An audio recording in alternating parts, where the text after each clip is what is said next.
hop on the conversion for the combo there. It gets punish countered. Oi, the interruption with the lights once again there into the burning knuckle. Still trying to catch Still Kevin second on defense, but he's not biting. There's a burn knuckle. Such a hard move, catches you in neutral all the time.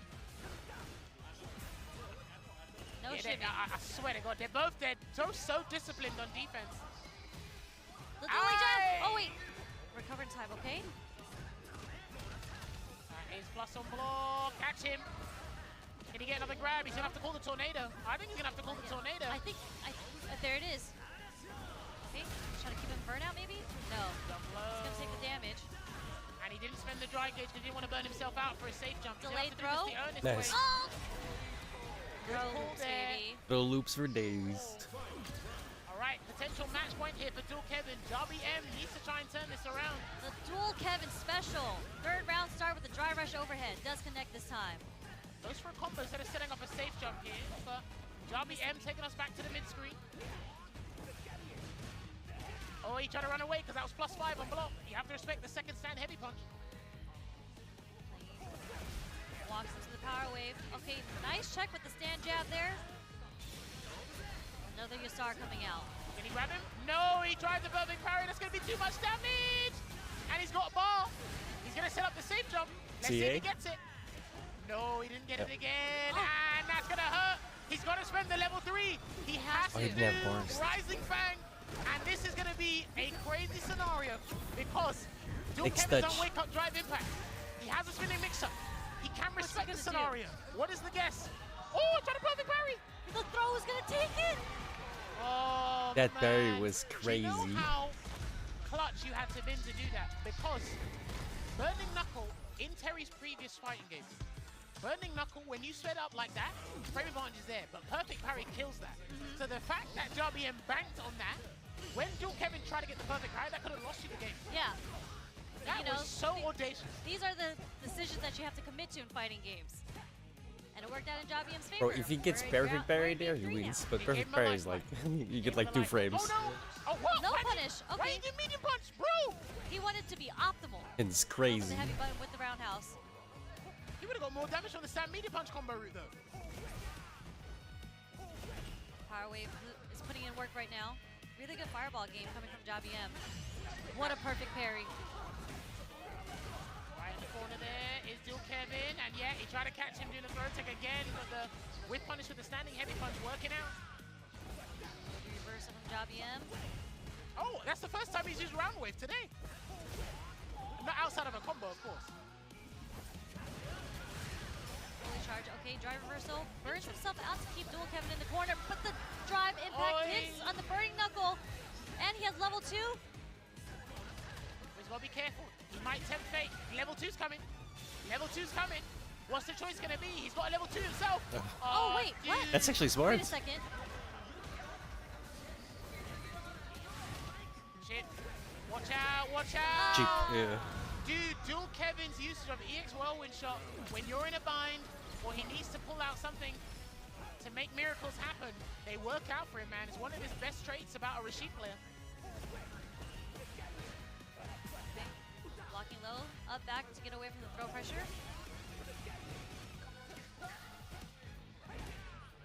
The range on that right now. Yep. Oh, nice parry. Nobody perfect parries that. That was the very first one that Darby M decided to do too. The crack shoot, and he actually got perfect parry. Brother. How's he ready? How's he so ready? Well, he's ready to try and take this round here, Yep. and that's going to be the automatic too. Long combo. So he whiffed. He's going to take it all the way here. The optimal stuff, building the bar. Didn't even need a super. There you have Bro, it. Dual Kevin I love watching this, right? He whiffed on purpose. Earlier, but against Darby M as well. Well, he lost to Tokido earlier, unfortunately. That's it, my bad, forgive me. I mean, I wish it went that way. But, you know, we make up for it with the last match of Group C. Like, Dual Kevin's able to take right it here, right? over Darby M. Overhead You know what? into Again, his little spiel. Dual Kevin's come with a strategy. He's gonna whiff come with a strategy, on and again, you got to purpose. think about the longevity of the strategy as well. It's Right not just there. one day. These guys have to think about it over time here as well. Oh, shit. Again, looking at Darby's performance today, I can see where the confidence is coming from. And That's again, whiffed this is on a good purpose. start. That one punch, Of course, you whiffed that on things have purpose. worked out. Now, with So he what lands, he needs to build on with this.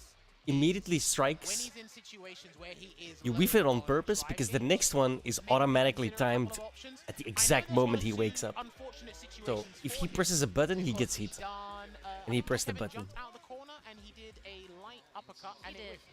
But, Perfect you know, he didn't timing. really I have get a punished similar on it, setup so not too for bad, but I Akuma. know If his goal was I to keep dual Kevin in the corner.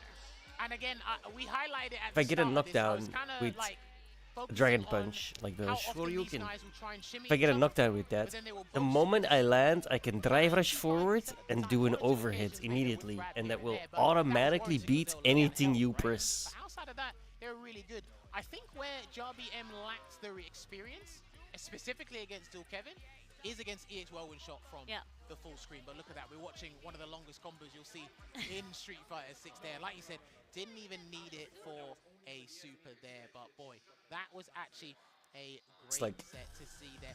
Great way to kick things off. As the standings That's what I like right about now, these Kaku's games, in right? top It looks spot. like you That makes so much sense there. you need to have talent, +4 but what you on need the to have ratio is there. knowledge. Looking pretty good. Everyone else, 1-1, Well, 1-0. Halibel. Also, obviously, you need some amount of reaction time. Not for today, but you know, again, we still have 2 more days. And You it have does look like knowledge, you Kaku can is get sitting really in far in winners, this and game. we still have Tokido sitting in 2nd place. If that stays that way, that means Tokido is going to make it out in losers.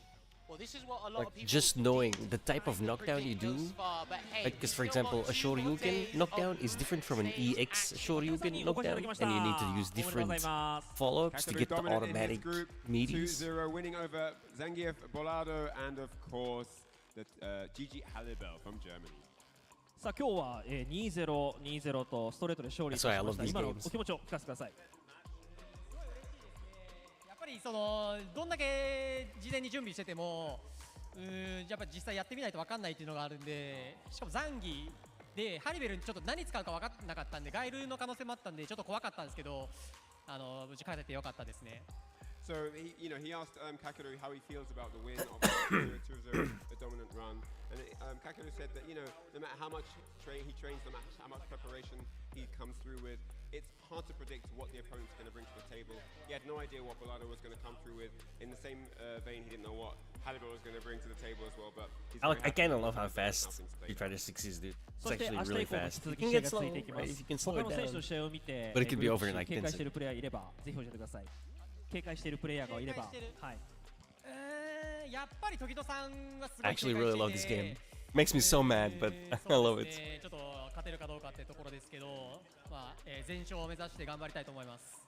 So he asked Kakeru, who's he looking out for in the group? Obviously, there's a lot of killers in that group of 6 guys, and he said Tokido is the guy that he's got the crosshairs on, basically. He's not sure if he can beat him. He's very interested to see how that one would play out. At this moment, he knows that that's going to be a big threat in the group. はい、インタビューは以上になります。ありがとうございました。明日も引き続き頑張ってください。ありがとうございます。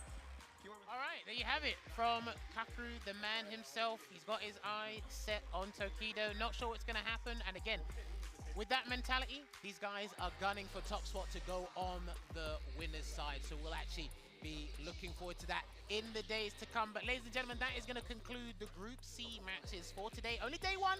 We've still got day 2 and day 3. So we're going to take a short break. And when we come back, we will actually be transitioning over to the Group D matches. Get a drink, because you don't want to go nowhere and miss these matches. See you soon. Oh, we ain't going nowhere, trust me.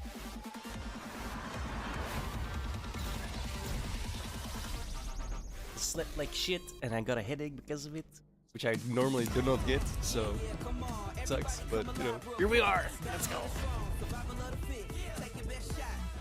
Yeah, I'm rolling one right now. I don't have to go for it.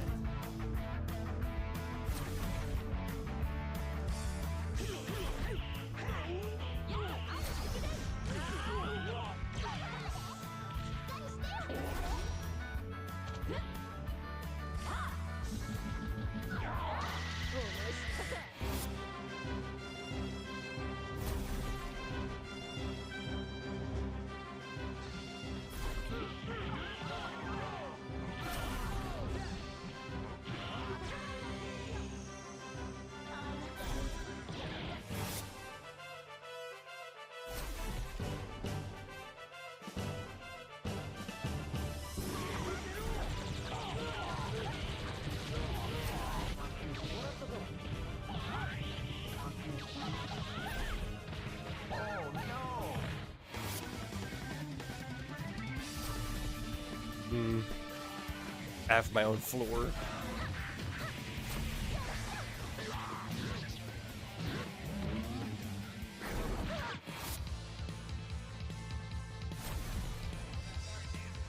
Oh, frame drops or something, dude. That's Warhammer.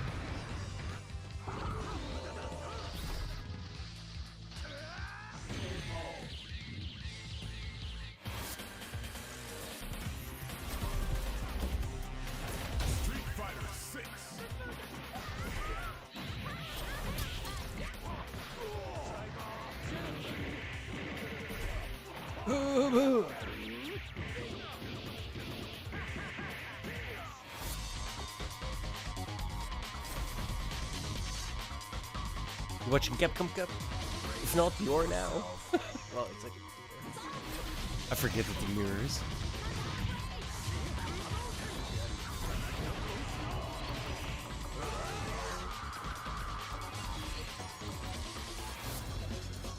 It's alright. Very unoptimized. I can't get to 60 FPS no matter what. Hopefully they fix that soon, because it's really annoying.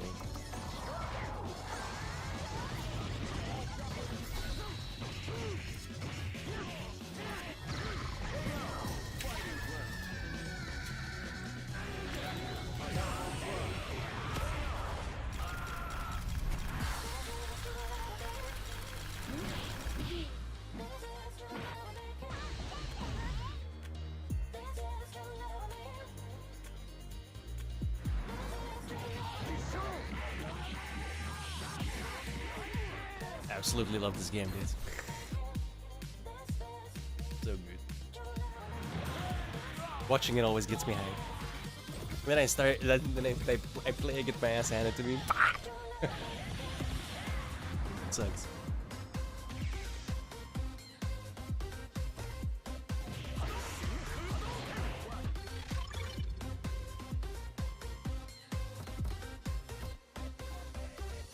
Yeah, I'm like Diamond.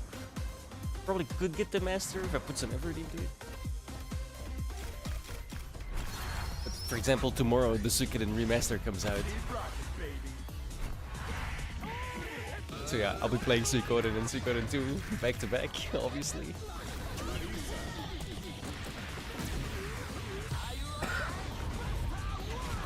Next location is Osaka.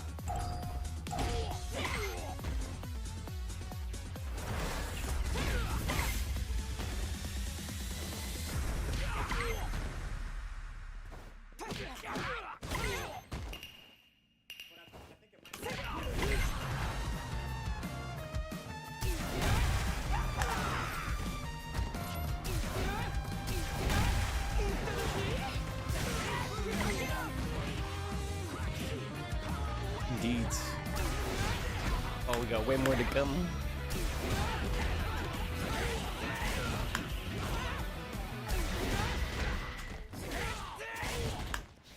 I'm kinda sad Punk did 2-0. Kinda wanna see him lose. Cause if he wins Capcom Cup the same year he wins EVO, there's, oh god, no. His ego is just, it's gonna blow up even further. It's already crazy.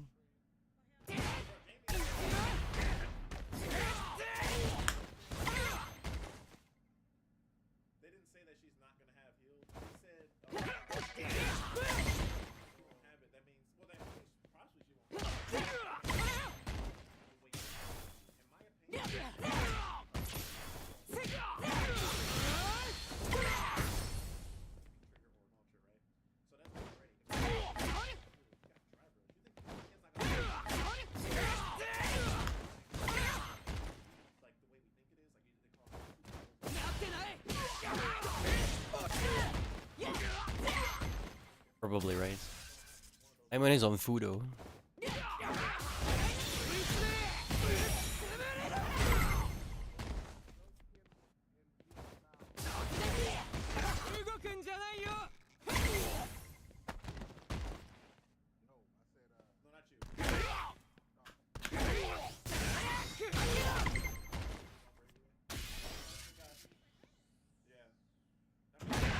I forgot I still have tail.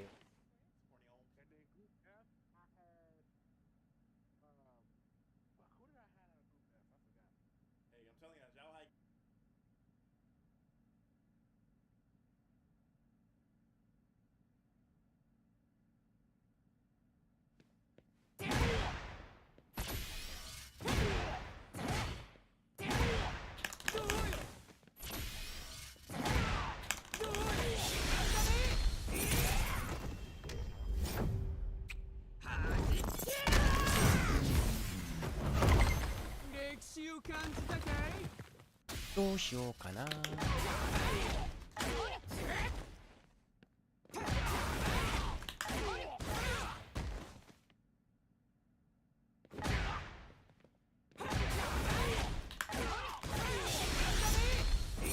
I don't like Goo on principle.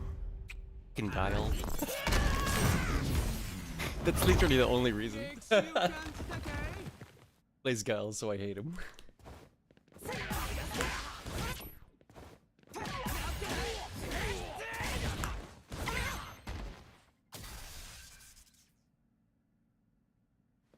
I mean, so does Kaba, but I don't really know Kaba, right? I'm old guards, right?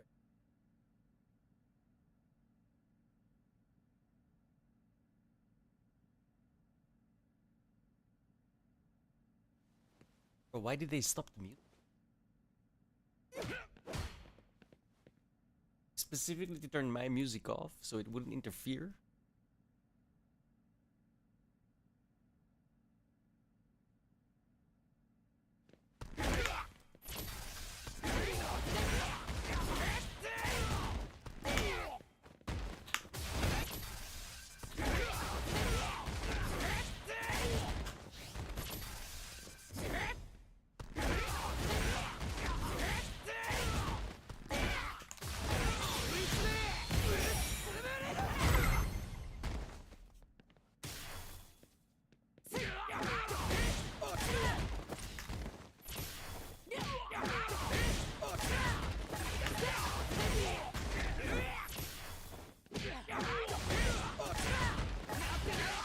This used to be my main.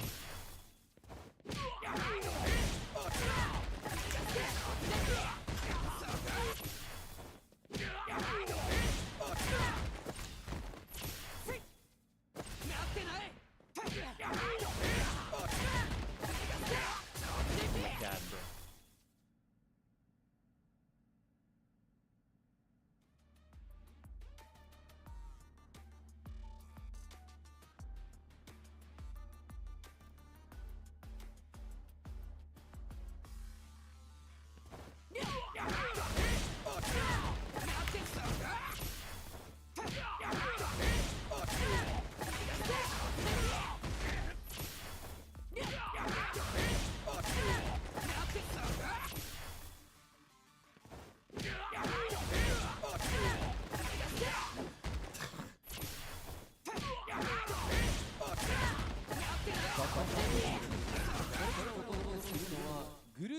D のご試合となります。 D の早速参りましょう。グループ D プレイヤーの入場です。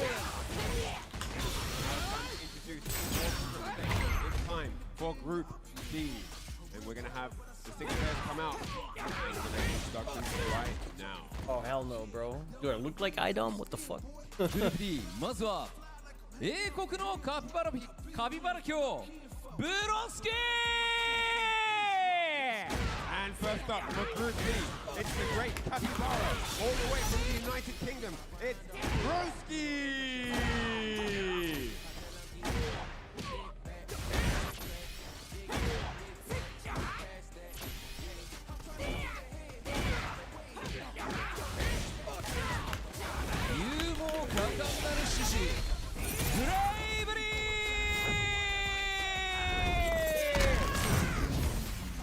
Next up, it's the Dauntless. But the damage is disgusting. This is my character. 新鮮の外派的未来 VX バー Their futuristic supremacy, VX Bow!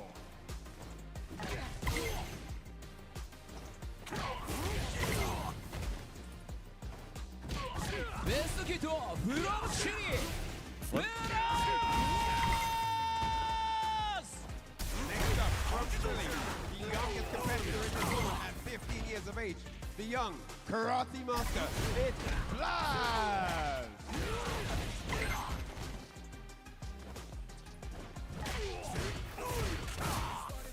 東海岸の最終兵器はいどう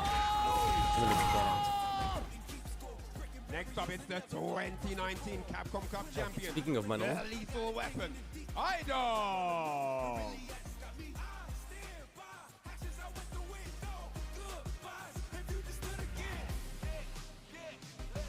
ソウルの腕自慢アンペラー All the way from Seoul, South Korea, it's the confidence incarnate, Emperor!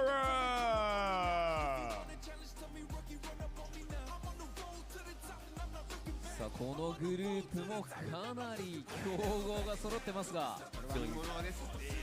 その中でもブラズ選手がかなり若いと。15歳なんですね。15歳ってきましたけどね。すごいですね。15歳からカプコンカップ。ね。初めてなんじゃないでしょうか。ね。史上最年少となるでしょう。はい、そりゃそうですね。あとね、キャラ結構使ってて。いろんなキャラ。いろんなキャラ使ってて。おお、楽しみですね。これは見ものなんですよね。はい。すごい楽しみにしてます。はい。さあという今ステージに立っていらっしゃいます Bro, ご覧の6名のプレイヤー I が forgot グル his ープ name. D トップ16 トーナメントの座をかけて総当たり戦 Spoke を行って perfect います。 Japanese. 今一度盛大な拍手をお願いいたします。 And on stage, you see these 6 members of Group D. 2 of these gentlemen will be going through to that top 16 finals on day 4. Give these gentlemen a big round of applause. それでは選手の皆さんはスタンバイをお願いいたします。 All players, be prepared on standby right now as the matches are about to commence. Thank you very much. My dude is still さ using てこ the こからは試合の模様を熱く伝えていただく実況席の皆さんにお渡ししたいと思います。 Got that よろしくお one 願いします。 the Now, with that said, Razor it's time to head over to our caster's desk to call the action. So let's take it away, boys. Thank you very much. Phantom You already know Evo. what it is, the Can't get it no introduction more. to Group Forgot what D. it's This called. has been one of the groups that I've actually been wanting to focus on for a very long time because of the character diversity, but also the players themselves being as diverse in terms of the age range and in terms of their veteran status here in Street Fighter 6. My name is Vicious with the holiest of soft drinks, State Cola. How you doing, man? Fantastic. I'm with you. Also, in terms of how they qualified, as what we have in offline qualifying, the diversity of seeing new scenes explode on the Street Fighter 6 from Chile. Some out there. A lot of people down. Here is Group D in totality. Broski, Brave, VX, Bow, Glaz, Idon, round things out for to have these set up in terms of the matches we'll soon here. Let's mention diversity, Aki, Manan, Finn, and who knows about Yeah, so looking at it overall, when you look at the diversity, excuse me, in terms of the veteran status, only half of them. So I actually misspoke just a little bit. 3 of these competitors are making their debut here in Capcom Cup 11 with Broski, Blaz as well, and Emperor. So it's a really, really interesting thing to see in terms of the scenes and their evolution thus far in fighting games. We have Broski to start things off against Bravery, DX Pal followed up against Blaz, Idom versus Emperor, then of course Broski versus DX Pal to round it out, Bravery versus Domination. Wow. To start things off, Broski has to fight a very tough matchup and likes to get aerial, which is a difficult thing for Aki to deal with. However, he does have a lot of experience dealing with that character. Like his current game, two other game players that are out about Bravery. It's just something about his jumps and how he establishes the dodge takes. The game plan that he has had since time immemorial, he's incredible. We'll see what happens though. Here's the face-off right here. That's mentioned, coming through. If he finally sticks him down stronger, Bravery inside the point. On consistency. One of the things I do like and enjoy about Broski is that he can detail when it comes to certain matchups, right? You talked about the aerial kind of gameplay that Bravery likes to focus on. I think Broski's done a great job of trying to neutralize that in his progression towards learning off their master. But other than that, when it comes to the ground game, Jammers has given me a heads up saying, you know, Broski is really keen on utilizing that crouching medium kick going into the super art for the confirm. But there were other normals that I like to talk about here. Roundhouse, the usage of that to stuff out the as an anti-air, stuffing out the dive kicks to lead into another critical art or super art has been very much the one point. And also was confirmed on the ground with crouching roundhouse. Right? Use that and get into some key damage is going to be one of the things that I look forward to with Broski. But one thing that I've learned about Bravery is that he's not one to shy away from his initial strategy, right? He'll always find a way to dominate you airborne and then make you fear him even more. And some of this I've seen him play over in the players or something more like, okay, I can game from him, and then all of a sudden he keeps adding more to his game plan, but sticks to the dive kick, sticks to the jump at different ranges, slightly changes up the areas in terms of the jump. It's like slightly minutely, like maybe walking forward or back, a little bit more ambiguous. But as you mentioned, sticks to what he knows. He's been like that. If you watch, I can't remember his name, but there was a YouTube video actually about Bravery just recently, detailing how he's been able to play like this, how he's been stubborn since Street Fighter 4. It's still with him in Street Fighter 6. So I do want to see like what's going to happen. Is Bravery going to come through and stick to his game plan and win? and then it didn't as start. you mentioned, will we see that, you know, just walk back heavy kick to bait out the dive kicks, get a nasty hit, and then optimize? Because Broski, if he hits you, it's going to hurt. No doubt. One of the things that have come across my mind also is Broski coming through as an EVO Award nominee for Content Creator of the Year, right? I mean, I wonder how much of that focus has kind of taken away from him building up his momentum as a content creator in comparison to getting himself ready for the Cup. But I got to imagine, man, like, he's had such a great mind for gaming and dissecting these games, even back in Street Fighter 5, right? I feel like it's all the same to him, right? Emotionally, mentally, I think he's done what needs to be done to get himself ready. Hopefully, Bravery has done the same coming in from that interview. But here we go. Game number 1 of Group D, Broski versus Bravery, Aki versus Cammy. Already checking the dive kick potential, right? Broski with the air-to-air, the jump back medium punch, and now drive rush past the bubble. All right, gets the snake kicks, heavy lash, apply the poison, walks out the side switch. I like that for the crossover. The answer is there. That head kick, as you mentioned, is pivotal in the overhead. Plus from above, it applies even more poison. That's ambiguous with that jump over. Hey, heavy kick punish counter in the corner. It's on defense. Talking to the doors, trying to keep Broski in that corner as well. The parry has been shown off. A throw now. Bravery has access to another one if he needs to. The medium's got to come out, right? Gotta be. Oh, back medium punch against the crossover. That was so smart. The lift upper, blessed the dome with the over the dive kick, nice and close. Oh, you know what? That works out. At least to avoid the drive reversal. And the dive kick comes through right after. This guy is aerial with it. Jump, man. I mean, he's One of just the biggest things that we talk about is her being the Baroness of Burnout, right? You've talked about that plenty of times over. We didn't actually see that come to fruition. But the OD Cruel Fate to meet him air to air, I love that as an opener. But immediately out the gate, Bravery, OD uppercut, get off of me. There wasn't a lot of Oki on that. Drive reversal to push him back. Can kicks right after. Taps parry, does get the punish counter right here in the poison. Oh, goes for the command. A lot of damage and a lot of damage to the drive gauge too. This burnout is so critical. Cruel Fate didn't pass it by him. Oh, it might be Cruel Fate for him. Cross up again. No back medium this time here for Bravery. Buries the burnout. Claims her castle. Puts down the poison. He'll just use level 1 to get this done. No, he's draining so much life because of that poison state. You're right. It should be he doesn't over need without to. it. And he gets to reapply it just in case to tackle Yes, that combos extra for damage. days. Broski having a round of one hell of a round, I should say, still maintaining his 3 bars. For real, see, that's why he's so optimal. Nice neutral jump, calling out these aerial positions. Medium lash, apply the poison, snake kicks.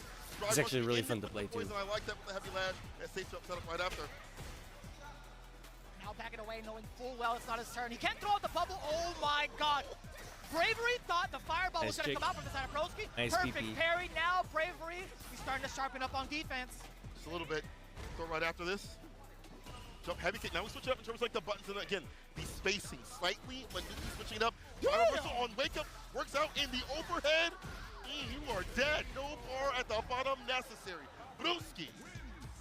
The great, all hail, the great Broski's Kami. Aki's. My man is shaking Bravery highs and lows. The overheads have not been checked successfully thus far, not even with the block. But Bravery, he's got a lot to to really watch consider. Aki. Now that I think about Hate it, to play in regards them, to, like, the but I love to Singaporean watch scene, them. like, what other Akis has he like practiced with?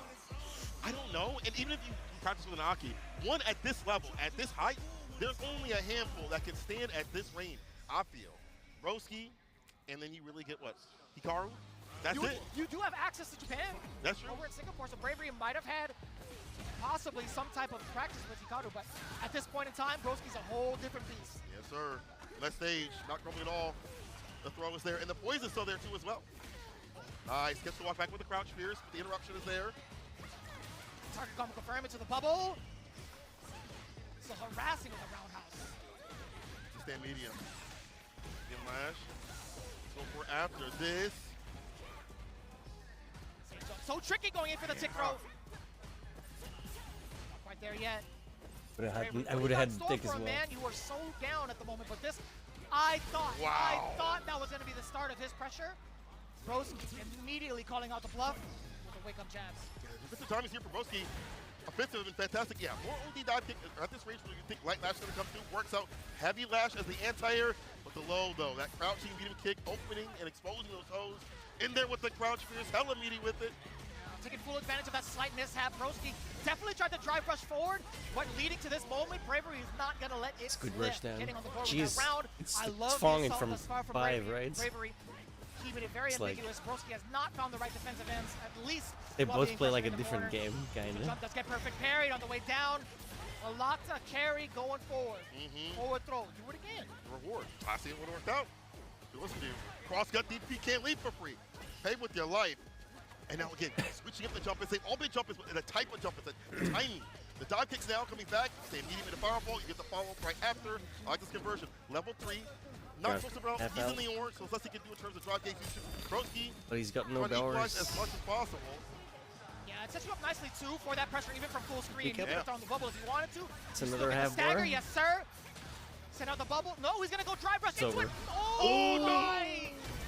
And he whipped and got hit, Broski. Never mind. He was too far out. The extension of that overhead did not allow him to link, but he's not dead yet. He survived. He's at the level 1. Now Out of it's the chip. over. The reversal punch to be able to get the hit. Level up. The cross up. OD. Holy shit, he dropped. Why would you not finish the combo, bro? Still is able to take that round and put a game on the board. Golly, I'm sweating. Bravery was shaking his head. He's like, I cannot believe that didn't kill, but he got a second lease at life. Yeah. Dear Yeah, God. that's crazy. You know, I'm a little bit thankful that he gets a little bit of a breathing space here between games. Broski did not have the utility or the resources to really Broski had that capitalize on right there. Of course, oh my God. Air to air. Jump talk right about to that all later. things. Yeah. We'll take that. Oh, yeah. Intentional or not, we'll take it. Now you're in the corner. That's where he likes to play. Never Bravery likes to mind. play up in the air, meet you up there. Again, switching up the times. How gets the spin knuckle in? That's going to make the ground game even worse to deal with. The more you're up in the air and the approach, you're worried about looking up high. Got to worry about the low, the crouching medium punch, able to hit the punish count, excuse me, into level 1. That's it. Round 1. You really see this like over and over again when it comes to Yo, like, Bravery these is types of feeling stats it, between dude. players. Holy shit. As soon as they get that first game on the board for themselves, Yep. and they get a little bit of breathing room, it's a whole different demeanor. Bravery is playing so much sharper, but Broski now, with his chance at offense, get the Serpent Lash, Command Dash on in there, doesn't really get the Oki that he was looking for, I guess. Yeah. He is plus, though. Stand fierce. Will be a throw. It will. Good throw. He was able to not be in parry position to kill that drive gauge. He's harassing continuously. Both and burn up a better for Bravery. He's got him caught up in the corner about to catch a case. Ran to the cemetery. Deep in the dive. Kick the throw. Oh, he's gonna right catch a after it. body. Another One more. You might get chipped out here. Oh. Low forward. Damn. Are you sure that's not an evil award-winning button right there? It might be. Ooh, no What? way. That was sick. He used to light dash right after that was sick. But I thought he was gonna bump into the bubble. Honestly, no no way. Pulling back to punish that dive. Don't kick. drop it. Broski! You gotta be kidding me. Level 1 this man. Stand fierce. Level 1 to finish his final game, final round. And what a way to go into it. This guy, he did the quill to make I don't even know what to say. I'm geeking, bro. That was such a good call on as an anti-air too. Being able to tackle through and possibly get that juggle, but man, this punish counter is huge also for Broski. Drive rush crouching medium kick again. Goes for Command the command grab. grab. Smart. You set up a pool in front of him? No, you just dash up on in there. Cool fate. Gets the bounce. He's lit up. He's got level 3. Broski can end it Best all right game- here. He best game does yet. so with the big cast on the level 3 Best and a game yet. perfect PSA public service announcement. That man is dead. That girl is poison, and that's a perfect. Broski taking it over Bravery. Yo, the one comeback on was match with real. adjustments against that very consistent and stubborn gameplay That was sick. of jumping at That was sick. ranges, meeting up in the air continuously. He had the Oh, right options as that fuck. some risky, Holy but shit. Works out for Broski. Very well done. What the fuck was that, bro? Wow. Holy Overall presence of his offense is just so difficult to manage, especially if you're not really in tune with high level, or at least like masterclass level of Aki. Like Yeah. he is the epitome of Aki master. What Now, the I gotta say, fuck was too, that? Bravery did a fantastic job when he had his offensive opportunities. Of course. At least to avoid being able to continuously oppress. Insane. Off on the ground. He had earned his right to do so after coming through the air continuously. But the wake-up decisions from Broski were really good, like the wake-up jabs we saw, the slight little coil that we saw avoiding the dive kick. Those minute decision-making moments led to Broski being optimal. Best games catching yet. the damage that we expect him to with Aki. I think there was also plenty of times where Broski kind of forced the issue against Bravery, especially after like the counter crouch situation. He could go for the kicks, but also kind of showing off that command grab. It instills a little bit of fear upon Bravery. Also, as that poison adds up, it's like, man, you are getting yourself closer and closer to that checkmate. Yes. Also, I think makes it like where it's very difficult for you to like tap parry even more so to go for like a defensive tap parry if you're trying to like drive yourself or whatever it may be because of the command grab. Like, I don't want to get ripped up, bro. I don't want my drive gauge to get depleted, and that's where he kind of throws it in place. And bro, plays around that idea so well to have so godlike. Towards the end, too, again, we talked about like his attentive to the dive kicks, right? Being able to catch at the last second, the landing frames, the punish counter for the appropriate punish. He's been so on point with that exact thing. We prefaced the whole thing with Broski being able to sniff out all of the airborne approaches from Bravery. But I will say, I think I would have loved to see a little bit more of the shenanigans that Bravery is known to get into. Yeah, that was kind of missing from his element. I feel like we saw a few of that, like he did the Wigan slide on the stream. It actually worked out to a very good standard. So I'd like to see that later on. Right now, VXBow and Blaz. Now they both play a rotation of characters. Blaz, I've been seeing a lot of Ryu. He has the Ken, he has the Ed, of course. But VXBow is a mystery. Bison, how he qualified, but he has E, Ken, he's got a Ken, he's got a Honda, he's got a Honda. He has an Ed and a Ken. Right. He's got the whole shebang, right? I've been able to kind of like peer into some of his training regimen, at least while we were here in Local. I did talk to his wall. You know, VXBow usually like he's pretty confident with his E-Honda currently, but that's only going to be coming out for certain matchups. Yeah. But as it stands right now, he might be rocking out Bison. Bison is for you. I like that though. I like that. Oh, absolutely. Oh, yeah. Blaz coming in, 15 years of age, representing Chile. Man, he's up to see over like going out and lock the hell in. Suites all of like the pre-show stuff. Right. So impressive, man. Like, his understanding of the game and understanding of players have been so top-notch. Like, this is, I think, Ringe and I harped in on this when we talk about generational talent. I think Blaz is the start of that. Oh, 100%. 100%. I'm glad it's worldwide, right? You know, like we have in E, we have in Japan. We're seeing it in other places that don't get represented even as much, and doing so well. You even watch it in his play. I think it was Prophet that said recently, he was like, I'm so inspired by how his Ryu is. When I watch his Ryu, he has these odd but good decision making. Oh god, no. Where you would expect an ODDP, he'll delay OD fireball for a knockdown instead. Where do I put these codes? And it connects continuously. Let's see if VXBow has a game plan with the Bison. On paper, good for Bison. It plays around the fireballs. Your neutral's fantastic. But Blaz can show us something different with this Ryu. I'm sure Chile is going nuts for the young man right now. I mean, like, when was the last time they really had like a champion like this kind of represent themselves? The last time it was probably Kane Blue River, to be honest with you. True. Evo champ. Reversal buttons right here. I like that. Getting the counter combo. In sync with the bomb. Drive rush back heavy kick to start things off. There'll be a strike throw a little bit later on. And it's so difficult, right? Trying to play defense against somebody who could continuously get Oki, run their game with throw loops. But when the minus planted, I feel like there's that extra layer. The OD coming out. Big bust out. Ashukeki delays it a little bit. That allows VXBow to strike back. Drive rush jab to enter in. And again, the bomb is on. Perfect parry to deal with the explosion and gets him back to positional advantage. Fantastic here for Blaz. And the overhead. And working out, should be able to finish for the Shin. Damn! Shin Hashogeki. That is so much extra damage on top of it. All of the effort from VXBow continuously running his offensive game only to get thwarted by a level 2. Oh boy. Blaz not happy with his own decision making. He shook his head on that one. VXBow planting the bomb. What do you do? Killing the frames. Trying to steal a little bit more after the back roundhouse. Able to pick up the hell attack. Wasn't able to get the fall, but that's fine. You have him up in the corner, taking so much health. You see him back and forth a little bit, trying to charge up and also mask it with a stand medium kick every so often. Oh.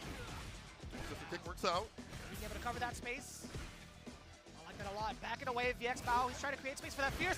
Blaz knew it. Send out that fireball. Talk about that OD fireball every so often. Easy punch for Shotos. That stand light kick against the scissor kick. We're out of there. Ooh, it was a space trap the entire time. The crouching medium punch after the stand fierce whip. He gets the hit. Psycho Nightmare.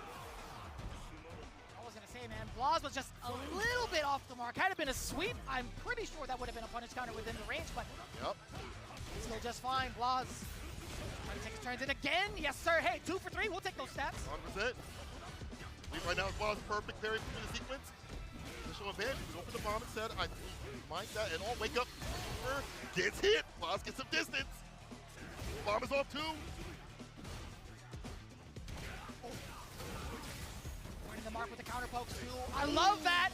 Disrespecting the drive up. Hashogeki one more time. Can't find where they input these Blaz codes. back to back. SA2 finishes. And what defense against that driver? Before the back heavy kick could come out, move that range. I'm gonna hit my quick button, interrupt that, and get a game on the board. Interrupt the driver, so the jab is there from VX Val. Oh, the options. Right, no back row. That's totally fine. Blaz trying to readjust. He's taking center stage, allowing the fireballs to ring through. But he can't get past the mediums that have been thrown about from VX Val. The big fierce against the donkey kick. Give me that mind, drive on up. Heavy kick again, not a throw just yet. Perfect pair, we've already seen that. How many times I have to teach you this lesson, old man? Well, VX Val isn't that much older than Blaz, but still. I feel like if you're under 20, then you could use that line. That's true, that's true. It's such a good footsie tool, man. Medium kick is such a great space occupier from the side of Bison. That's a word I really don't get to use.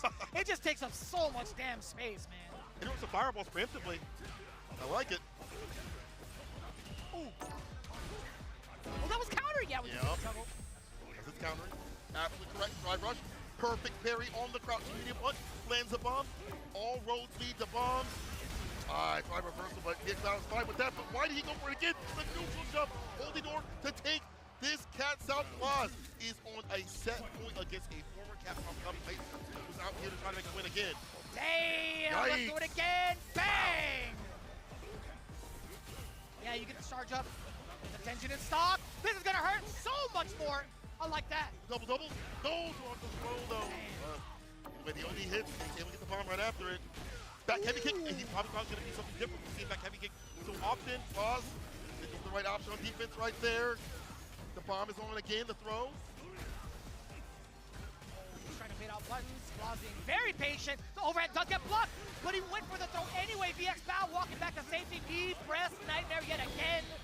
Sorry, give me a second, guys. I'm like inputting codes in the background. I like that he kept going for that option. Just a fake out Blaz on that driver's back heavy kick. Worked out, wasn't a throw. Nothing else, not even a shin.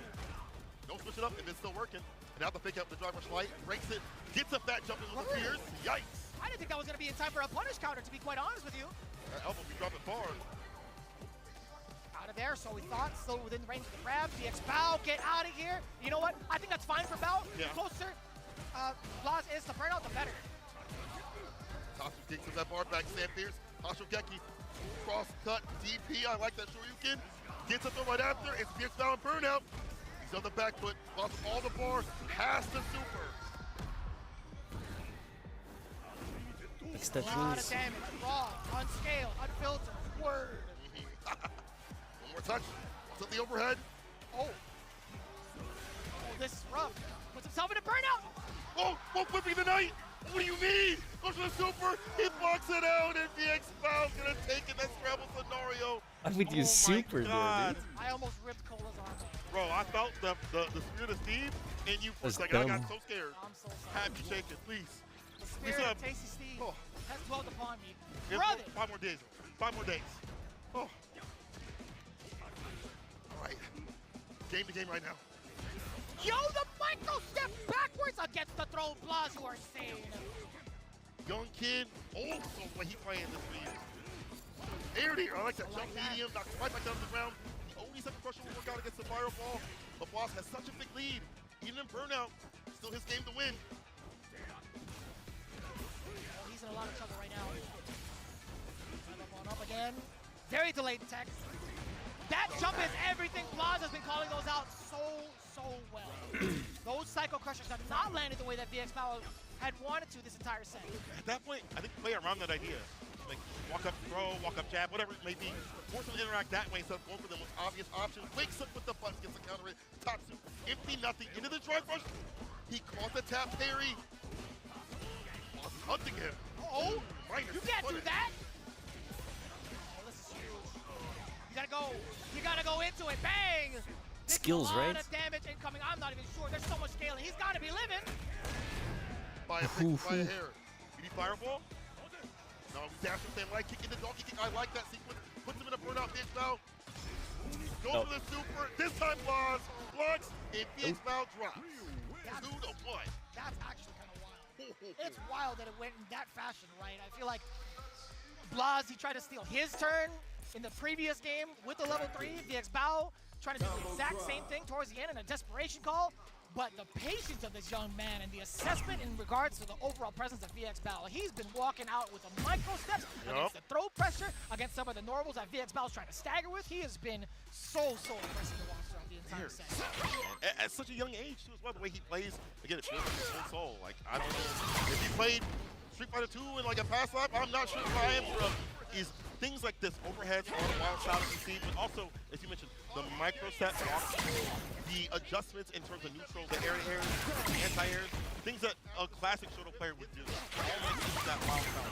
It creates this absolute beast of a play.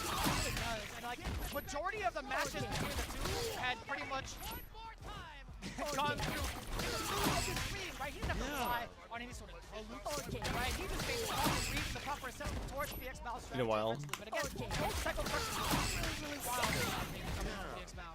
Too obvious, right? Like, at some point, much. Why not drive rush, throw, button? He does so well with drive rush back heavy, switching that up, or not switching it up for a mix-up. It didn't work out. And of course, this. That was actually better. There was a punish counter. Yeah. He did see it happen, but he had already finished the counter away. But again, there have been so many great assessment calls. I actually think I played ranked with that. That would have been so like unscaled critical art. I think Blaz would have been just fine. He would have had like a significant amount of life. I didn't have any too much afterwards, so I did like the way that turned out. I'm like this, man. Eye domination himself on the screen. Damn! A lethal weapon? Why are you playing like that? I love that. The confidence incarnate. These games have actually got it. Confidence incarnate is crazy because he didn't walk out with that face up, ready to fight Armper, and he should have that confidence. The last awful CPT event. Right, King of the World, king of that first placement. You know, we watched that. We had stayed up all night. How it all went down. Not gonna lie to you, man. Armper was possessed. Oh yeah. He was running through the fight. He was absolutely possessed.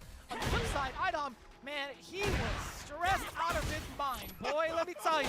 Hey, Gabi, his World Warrior runs were the most stressful thing. Watching him on stream and the things he was saying. Oh yeah. Brother. Can't repeat here. We'll see though. Idom. He loves his game. Oh yeah. What did he say? Idom though, despite that, I think he kisses the game on his lips behind closed doors, and I think that there's an element of this game that he does that he likes, and I think part of it's control. He's not the type to lab things out heavily. He's just the type to really play around the player-to-player aspect. Just like that in 5. See how it works in 6 right now. Goals with the command grab. That would have been a sick read, but it doesn't work out. Reads against each other. My man Armper backdash as well. He's like, you backdash? I got you. I'll be there. Oi. One cancel Tatsu. DP Ender. Armor very aggressive. Active kid. Gently letting away from the corner pressure. Armper trying to reassess. Idom getting smoked up by that medium kick too. It's crazy. Idom still plays Manuel. Like that, Armper knocking on the door at the end of the first round. Armper's been grinding for a long time. You know, Spear Zero. I wouldn't say she's F tier, but she ain't up there. Also, where he plays a lot. You know, there are a lot of players out there in the Asian region that play with him, so he gets that experience against Manon, many other characters. I like the reversal, gets to go right kick. Aye, back row. It's the first time we actually get to get Idom started. Yes, sir. Another medallion to the chest. Perfect parry instead. I lied to you all. Armper, he's like, you know what? That's enough of that. Let me get started. Well, actually, I play Ken. Whoa, that wasn't even a cross-up. That stayed in front with the DP, gets the cross kick, doesn't even need the level 3 for the victory. It's just Armper. That corner dominant. I really feel like you should swap off of very confident Manuel, round dude. Confident game, excuse like, me. 2 rounds you can straight. respect Still had sticking with your character, right? Super art gauge to let it rip. It's Manuel, bro.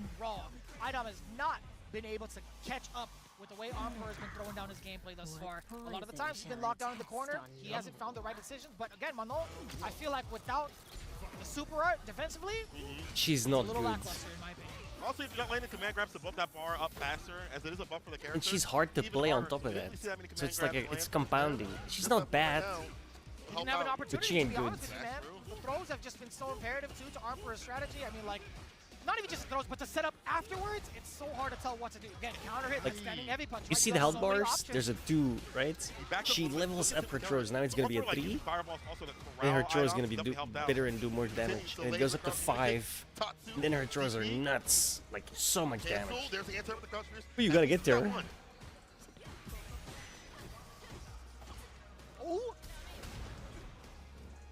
Not gonna catch anything right now.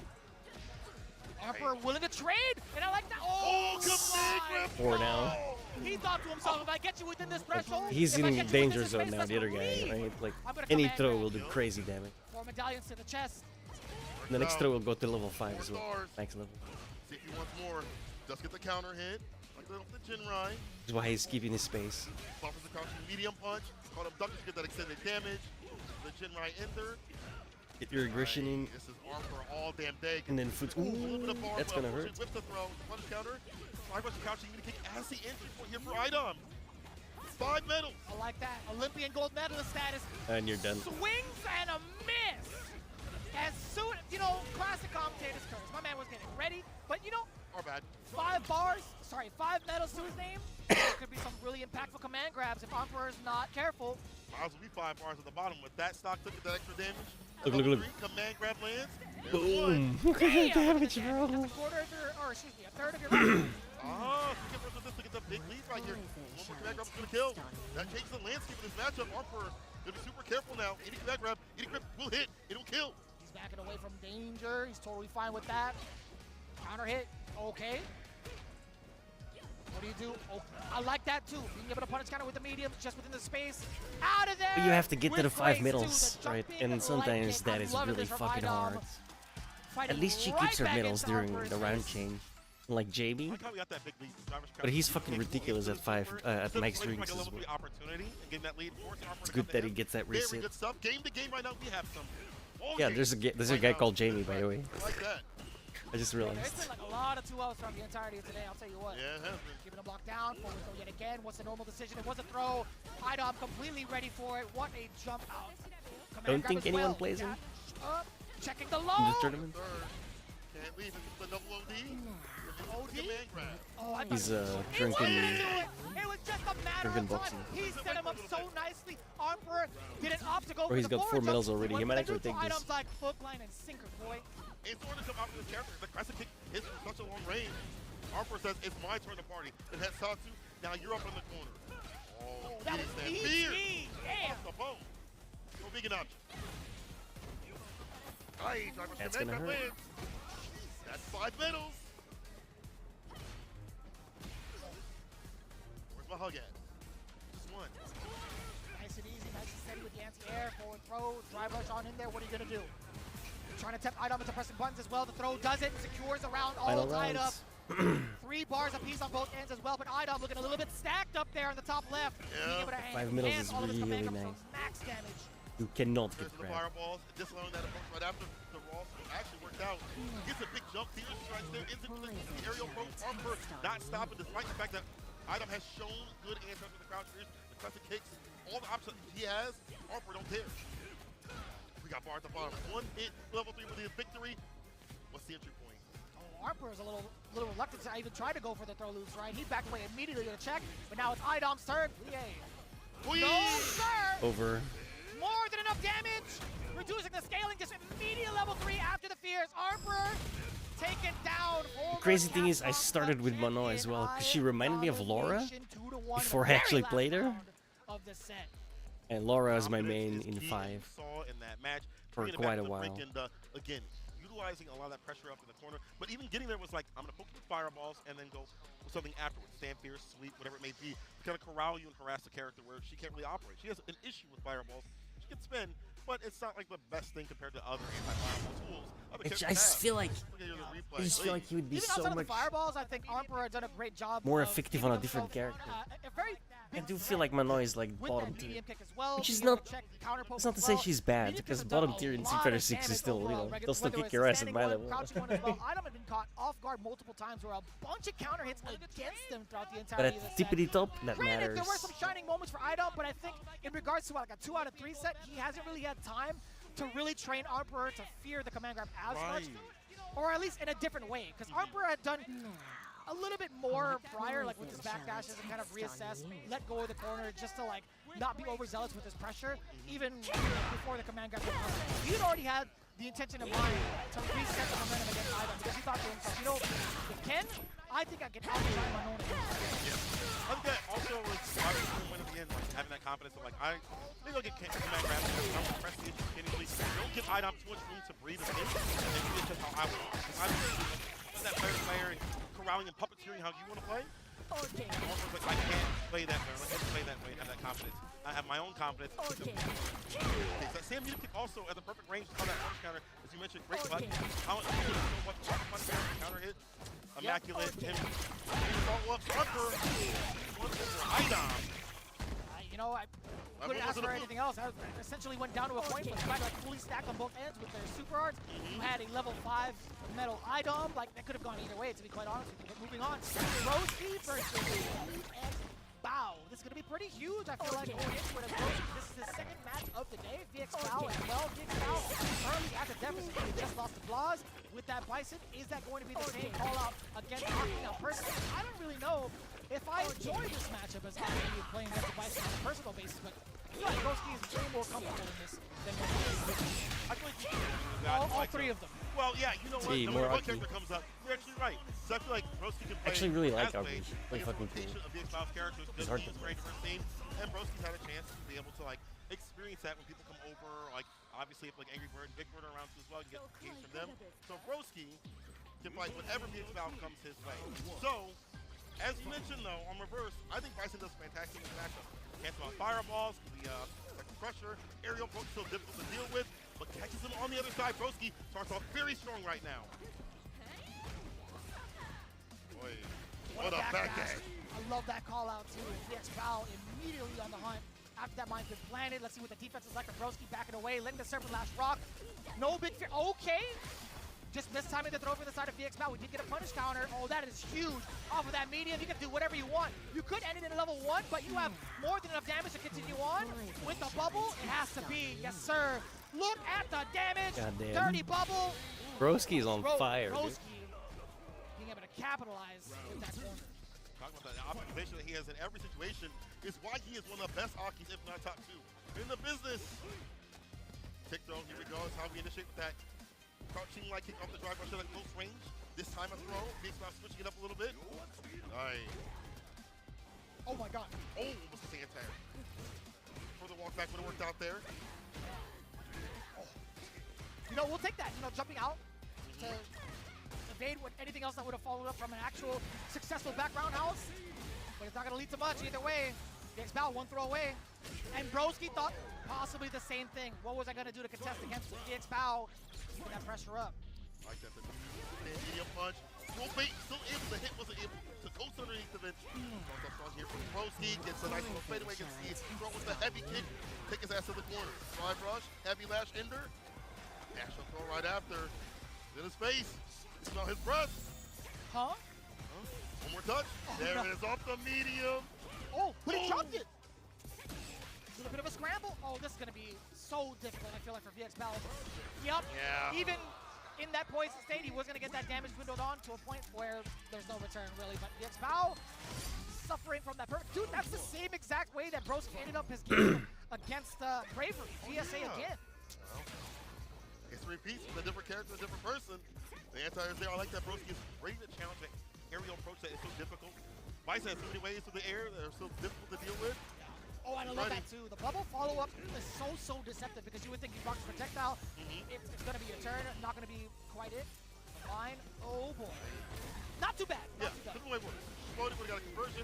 So VXBow able to layer it on again. Now it's bad. Now it's bad. Now it's terrible. Oh, it's critical.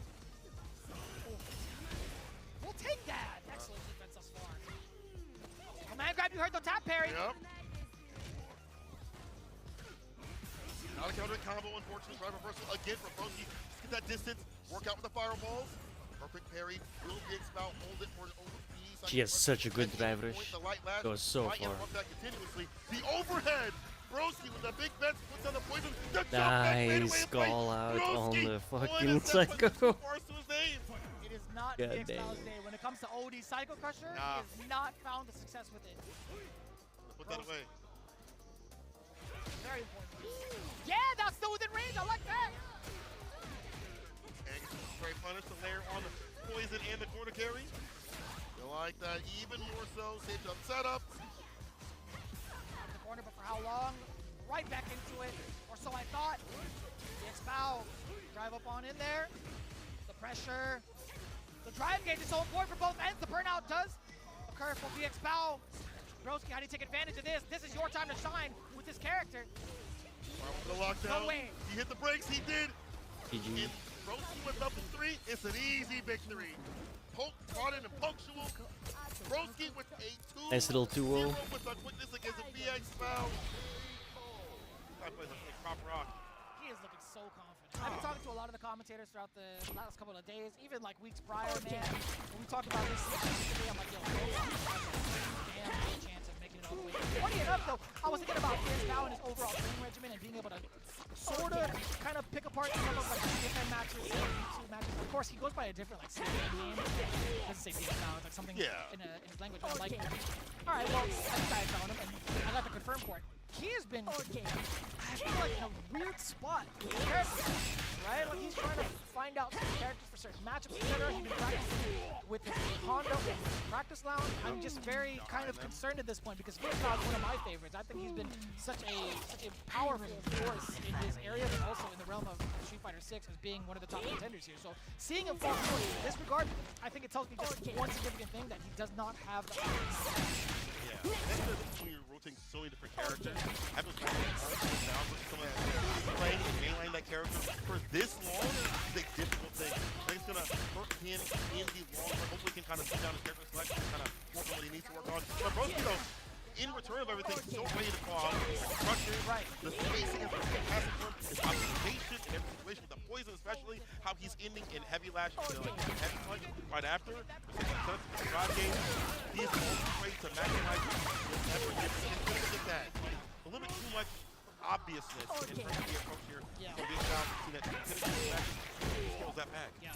I can't necessarily just give it to like the lack of knowledge and Broski's decision making while the mind was on him and also up the knockdown has been so good. He didn't take any really critical damage or critical openings that led to his demise necessarily. So I gotta give it up to him. His defense is just so top notch throughout the entirety of his last 2 matches, honestly. But moving into it now, Bravery versus IDOM.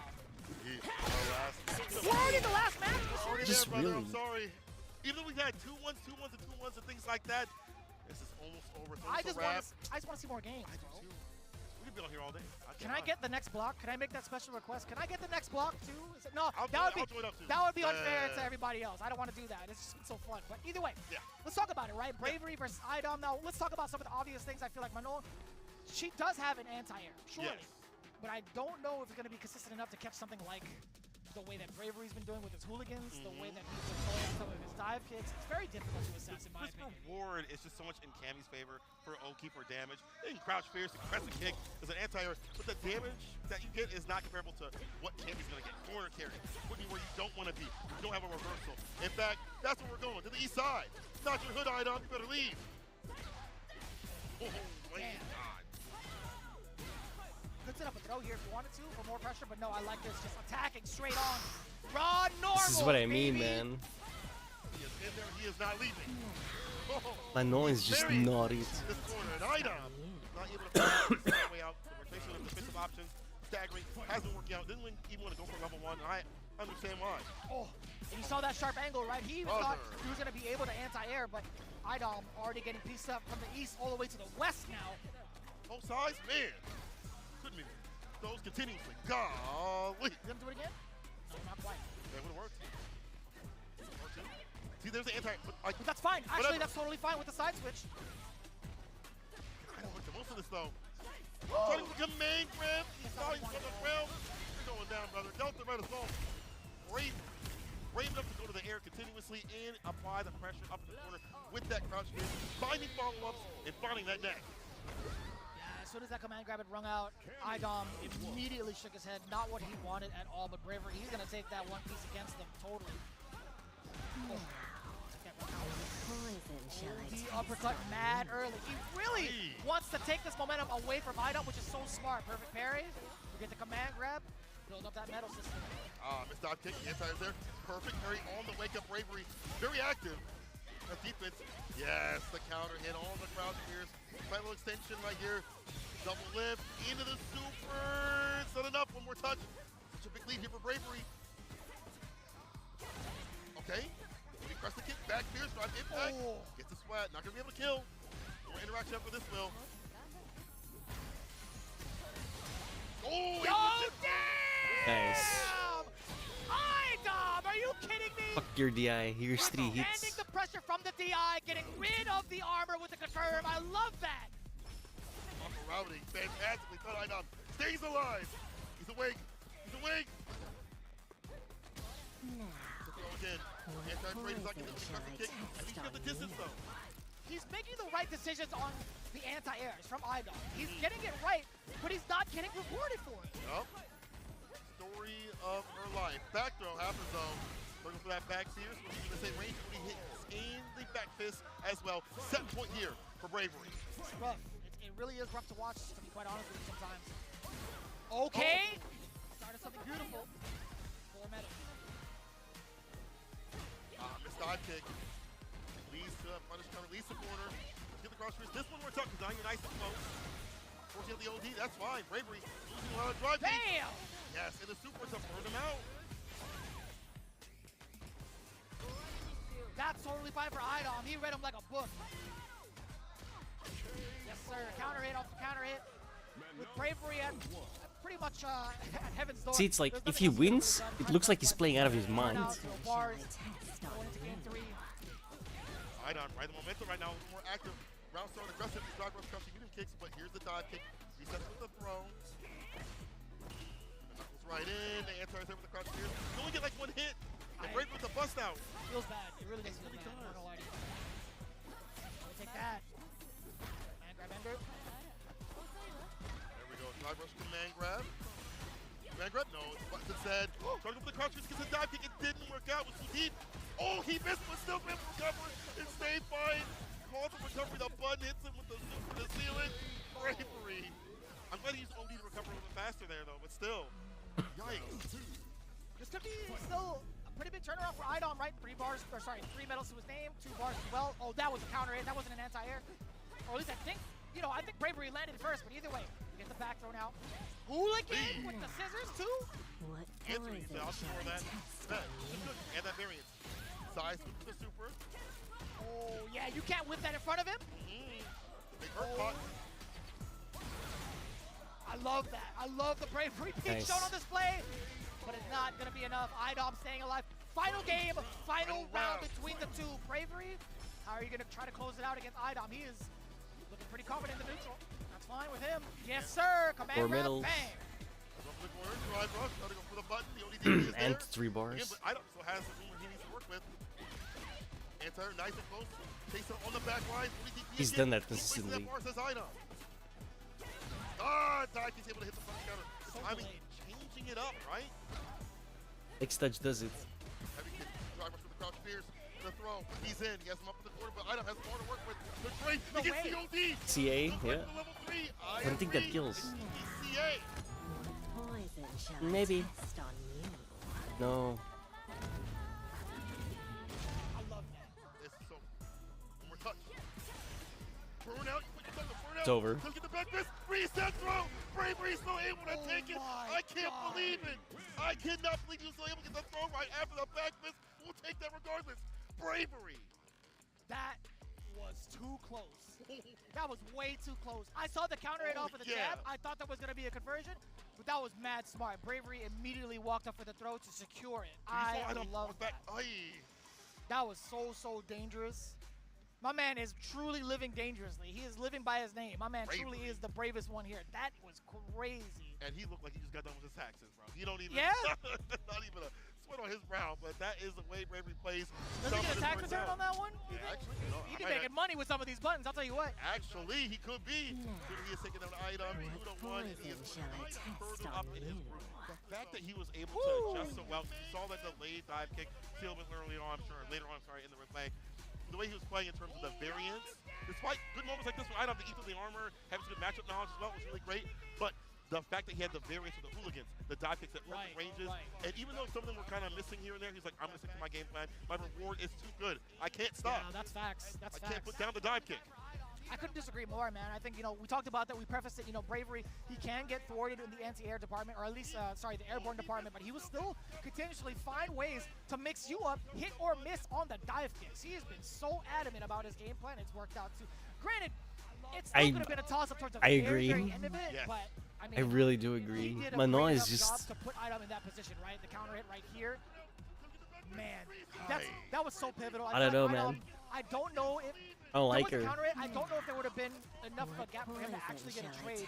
It's like when he wins, he looks like he's playing her out of his mind. You know what I mean? So try to get that trade. I know it's a frame trap, but still, it's like, man. He'd do so much better on someone simpler. And I don't mean that in as he doesn't. Taking a look at the overall the character. Broski looking like he's big chilling. The great Capybara, the spirit animal, 2-0 with a +3 game differential. Bravery following suit afterwards. I like that too, but.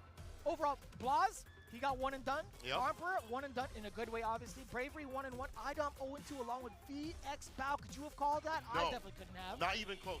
But Broski being in the top spot is fantastic. In fact, we're going to be hearing one of the words here from Broski. おめでとうございます。Congrats. We've got Broski here for an interview after his solid 2-0 run in the group today. さあまずは、お話を聞いていきたいと思いますが、今日2勝0敗ということで、現在のお気持ちを聞かせてください。Take your hand out of your pocket, dude. It's on camera. Okay, so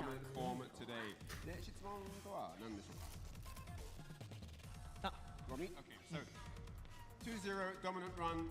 Tell me, what was the thought process going into the matches? If you had a strategy for the group entirely, and maybe we should start there. Okay, so there's quite a few people in Europe who play those characters, so I had good training and preparation. Hurricane's a really strong Kami player, Problem X on Bison, so I feel like I've got good representation for practicing and preparing those matchups. でヨーロッパではやっぱりその今日出てたキャラ、練習できる相手と結構いまして、ユーロッパの中でProblem Xとバイソンとかは、あとブレイブリー。I'm still blanking on his name. Okay, no. そうネット対戦でやっても結構。Something Ryan something 今日はフォーカスして準備してたということで、ただ今日大逆転がありました、試合中、特にそのブロスキー選手ピンチに陥った時に何かマインドセットで考えていることがあれば教えてください。Bro, his Japanese is really good, dude. What sort of mindset do you have in those situations that bring you back from the dead? I think that this is quite a volatile kind of environment, so even when you're getting pressured in this game, it's really important to think that one hard read on defense can instantly flip the situation. So you're always just one guess away from switching the momentum completely. So you just got to keep that in mind. このゲームってどんな状況でもやっぱり不利の状態でももう1回だけ当たってたらもう逆転可能だから、そんなに不安にならず、安定行動をやって機会を狙うっていう形。落ち着いてチャンスを待つっていう。チャンスを待って、ちゃんとしたチャンスが来たらそこを狙って逆転って感じですね。なるほど、そのマインドが大逆転、本当にビッグクラッチ決めてました。本日のベストクラッチだったと思います。本日のインタビューは以上で終わらせていただきます。ブロスキー選手ありがとうございました。So that's it for the interview today. Thank you very much for your answers. Seems like you've got a very strong mindset, which is something such a fantastic job. One at a time, guys. Keeping his mental composure. We talked about the immaculate defense that he had, the decision making behind it against both the Kami players and the Bison players. I gotta be very, very impressive. Big shout out to Hurricane, my man. He almost flew out the PCO with everything that's been going down. Bro, I would have loved to see him, but other than that as well, Problem X being one of his main partners has been so good. I apologize for not even bringing that up in the first place. These guys are amazing. As it stands right now, that is the conclusion of the but we can't go without thanking our sponsors, obviously.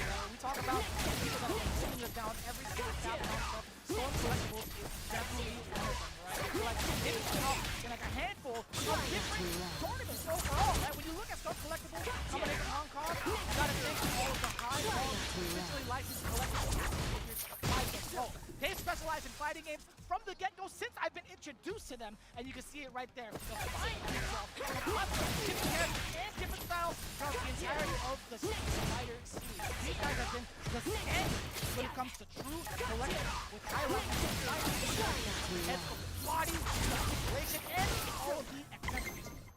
check out all of the characters and the figures on their website over at www.stoncold.com, or just scan the QR code on the top right.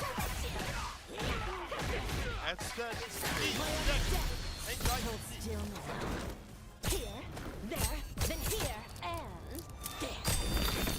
My magnum opus!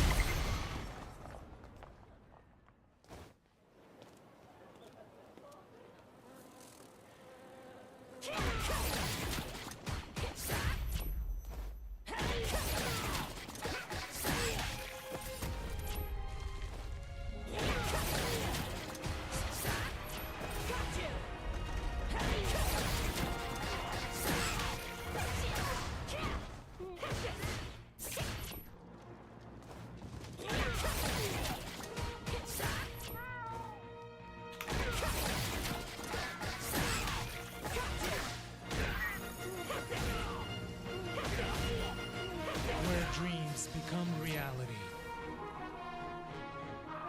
What the hell is this even? It's like some theme park or some nonsense. I've seen this commercial like a couple of times now. I still don't understand what it's about.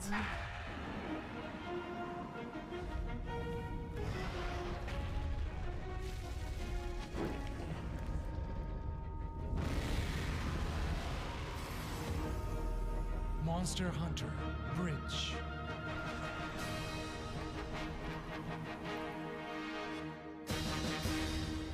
Right? What? Is this like some museum thing? I don't get it. Show me what you have.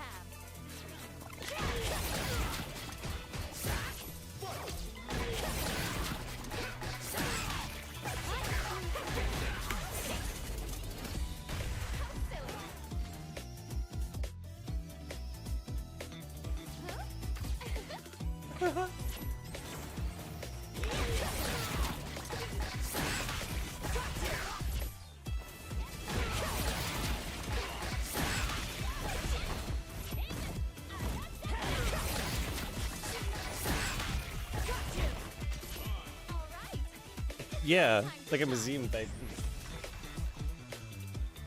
USA. No, this can't be the end for me.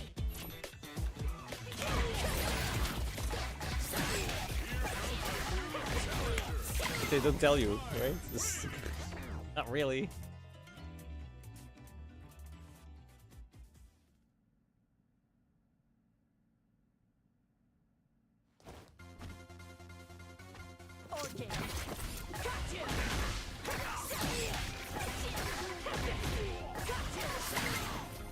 Can't believe that I did that from the first. Terrible combo, but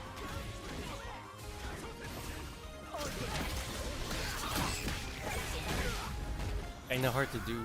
That's why it's in there.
to jump over?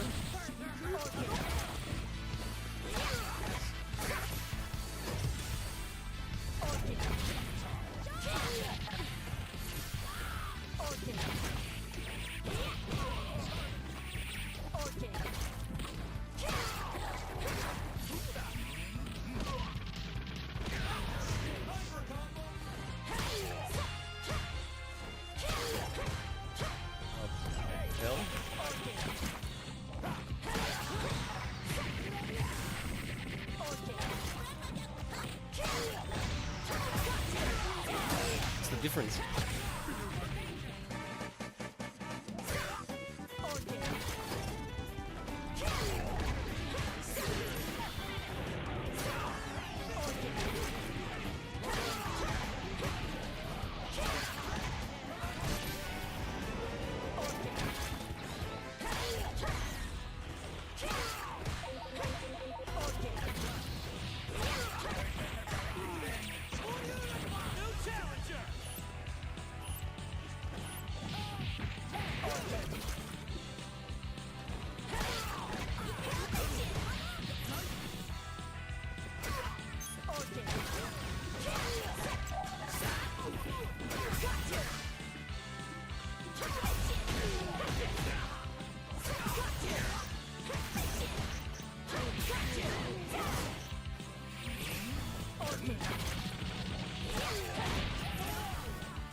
Oh, it's forwards.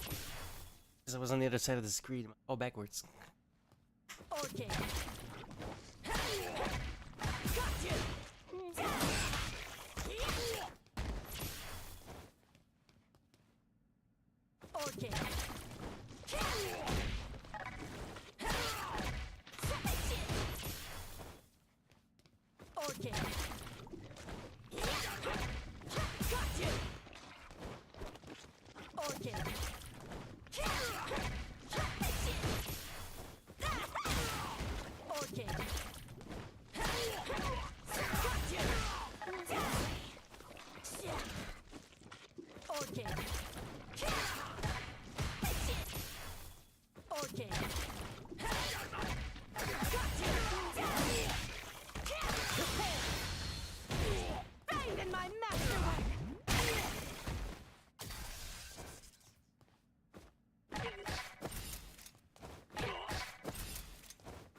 What?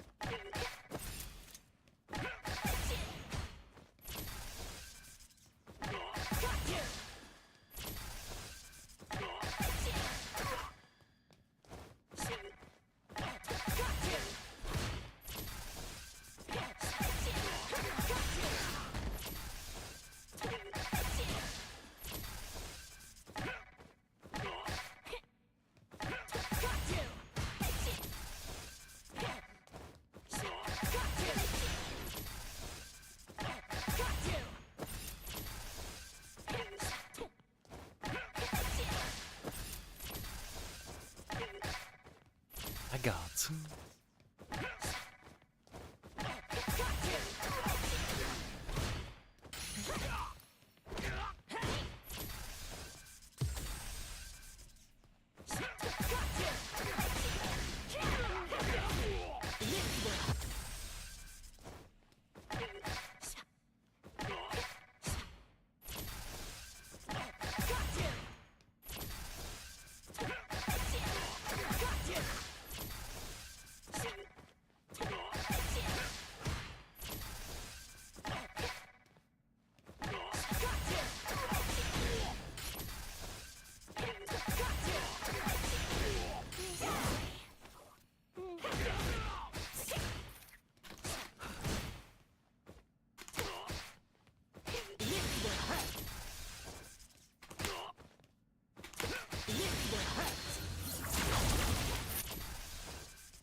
Oh, the fuck.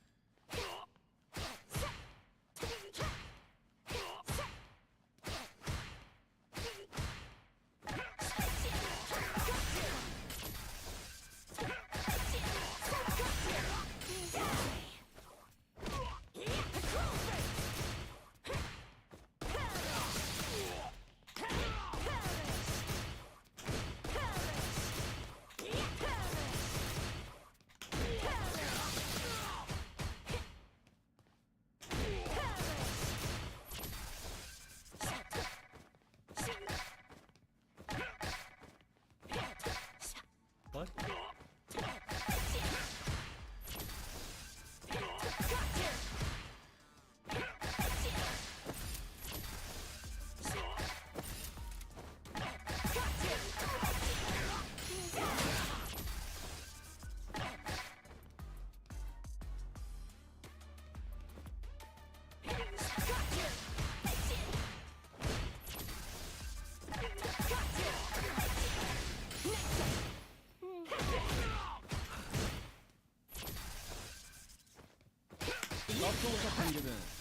続いてはグループ E の模様をお届けしてまいります。グループ E プレイヤー入場です。 CAPCOM Cup 11. It's time for Group E of the finals. Let's introduce the 6 players. まずはグレンに燃える父親ミスタークリームゾーン。 Hailing from Leon Bronze, it's the family man, Mr. Crimson. So I'ma tell the truth, I get my grind on. You know the pressure make all of these diamonds. I tell them people, sit back, backtrack, big back, カナリア諸島からの刺客ダイバー The assassin from the Canary Islands, it's Diver.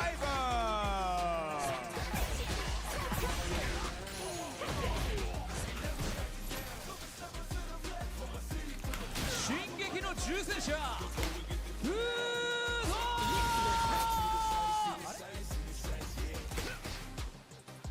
That Link is nuts. And the rough diamond, it's Limestone.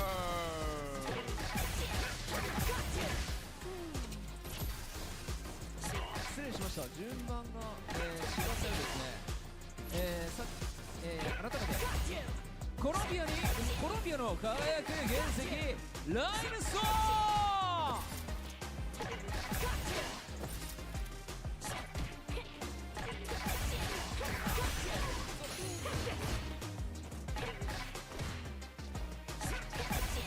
続いて進撃の重戦車フード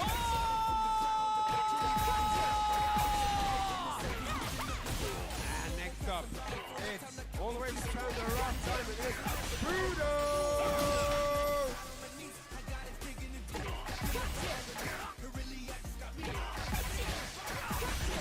シアトルのクラッシュカウンターヒーロークリス CCH. And here he is, the counter Discount hero Shroud. from North America. It's Chris CCH.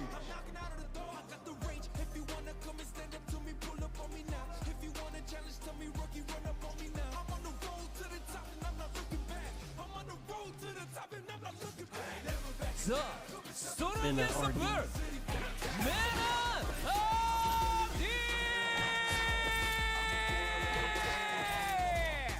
Last but not least, from the Dominican Republic, the two-time, I said two-time CAPCOM Cup champion. It's none other than Mena Austin.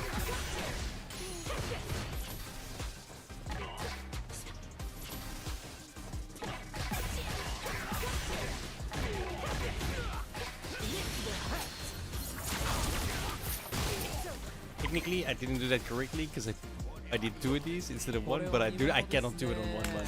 It's like I have to do 2. Cannot get it in. しかし、two times CAPCOM Cup champion がいますからね。参加しますので、ツはこういうことでステージに上がっていただいた6名のプレイヤーによってこの E グループ総当たり戦で争っていただきます。そこから2人トップ16トーナメントに抜けるのは誰なのか。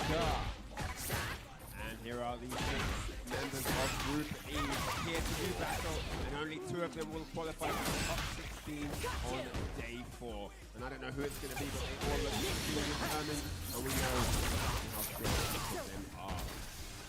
それではプレイヤーの皆さんはスタンバイをしていただきます。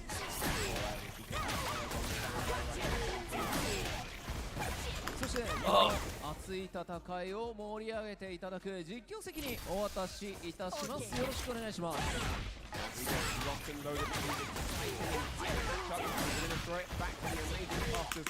I pressed the wrong fucking button. And the action doesn't stop here Yipes and in Yammers. Tokyo, Or Japan at Yammers and CAPCOM Yipes. Cup 11. Riveting sets have happened, but we are not done yet. Ladies and gentlemen, we're now transitioning over to Group E. As one of our hosts, Reinhardt, just said, the 2-time CAPCOM Cup champion is here. But we'll break down the group in a second. I'm back on the mic, Jammers, alongside European guests. Yes. We're in France, we're in Singapore, now we're in Japan. It's the first time here. Yes. How you doing so far? So far, so good. I feel like I have to be here yet, but I think I'll change in the next couple of days. But it is what it is, though. I'm just very happy to be here in the best seat in the house. Well, speaking of the best seat in the house, we've got some solid qualifiers here. From Crimson from France, Diver from Spain, Fugo, and you've heard the crowd before.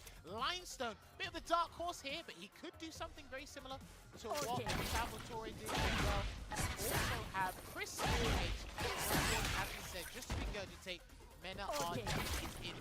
These are the line for the next 5 matches. Remember, this is only day 1. All the players have 2 more days of regular matches. If they have a poor result today, they can pick things up and up momentum for the days to come. Yep, and it's not how you start, it's how you finish. What's cool, what's kind of fresh about this, I mean, it's something really good, but something that I've never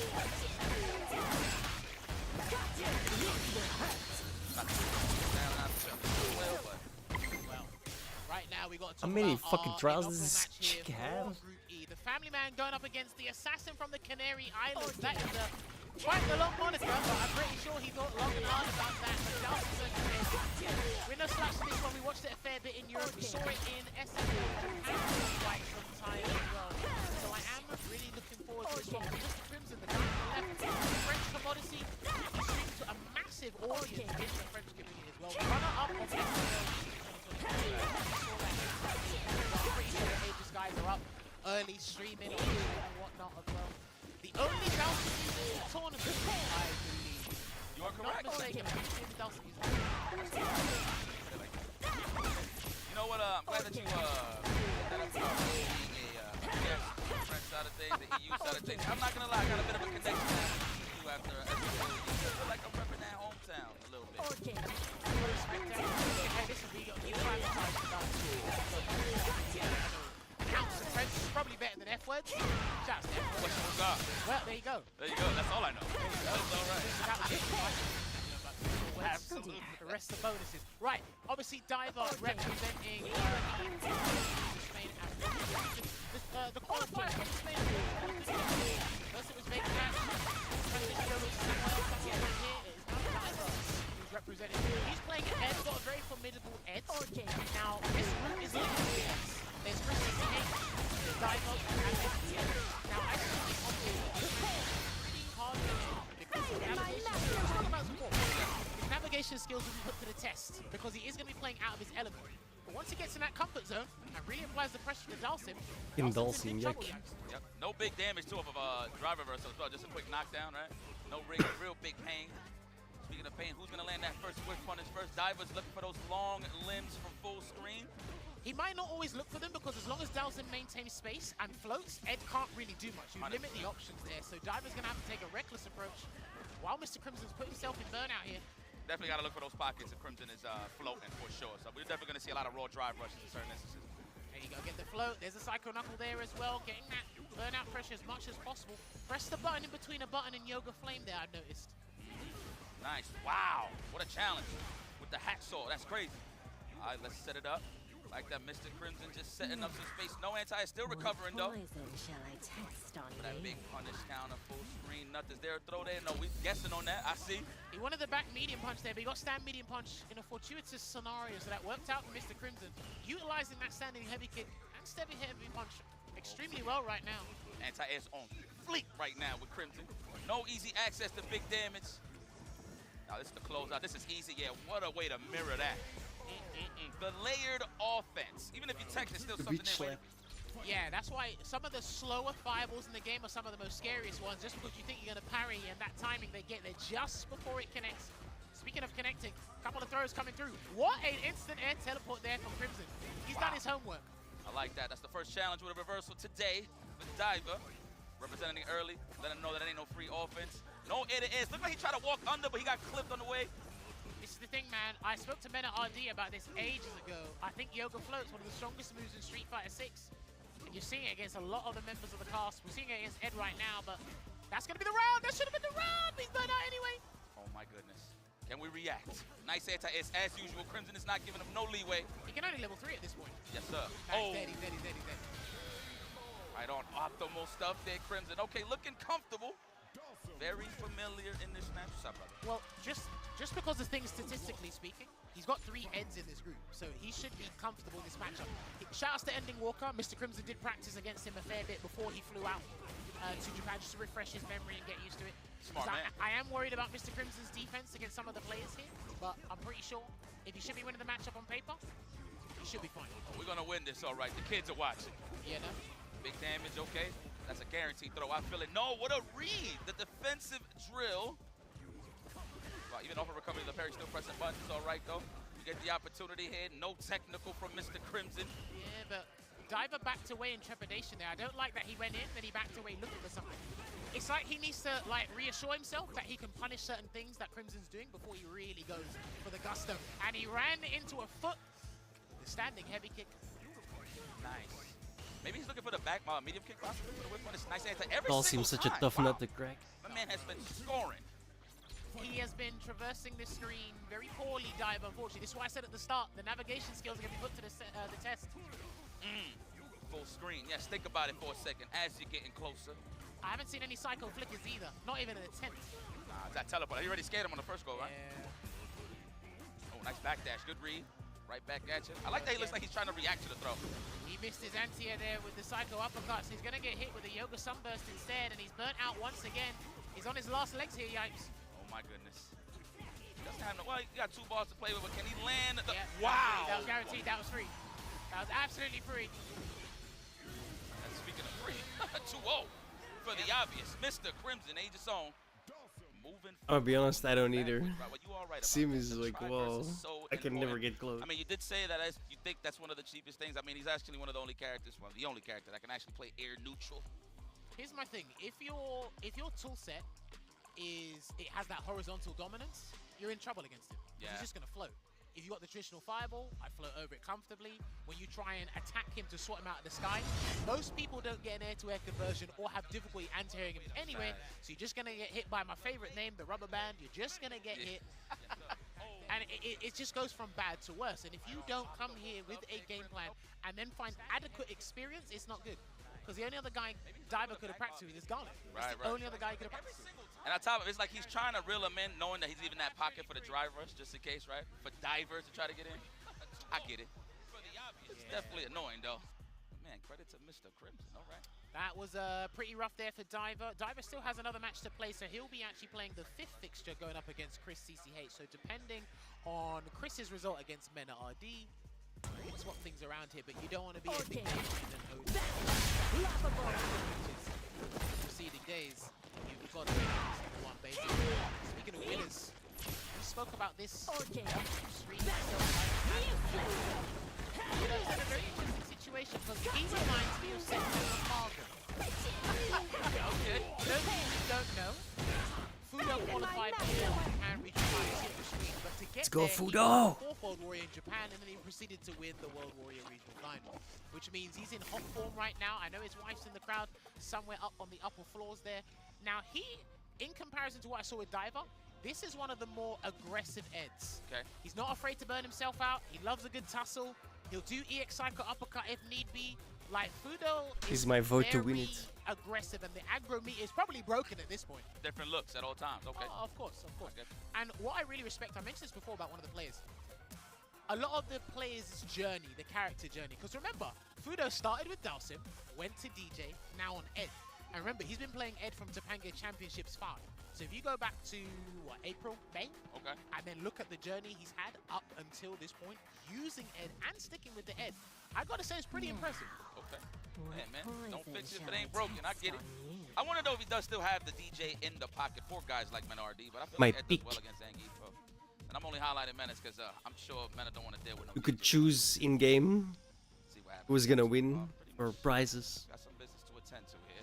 Now, the thing is as well, in comparison, we don't have as much accolades or as information as we'd like to on someone like Limestone, but he is a dark horse. We did see Salvatore cause a little bit of an upset in Group A earlier in today. If you are just joining us now, we are in Group E.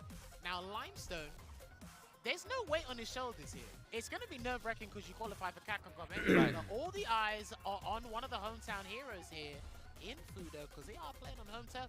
But you are playing Ken. Ken is ubiquitous. You can find him anywhere and everywhere in Japan, so we're not in short supply of that. Promise. I want every arcade. There's a Ken everywhere. 100% Oh, of out course. this. Right. Let's go. Let's see what Limestone's got to say about a fearless but elusive Ed in Fudo. And already with the perfect parry, he's come to play, Yipes. Let me get that double dash into the throw. Yes, condition him early.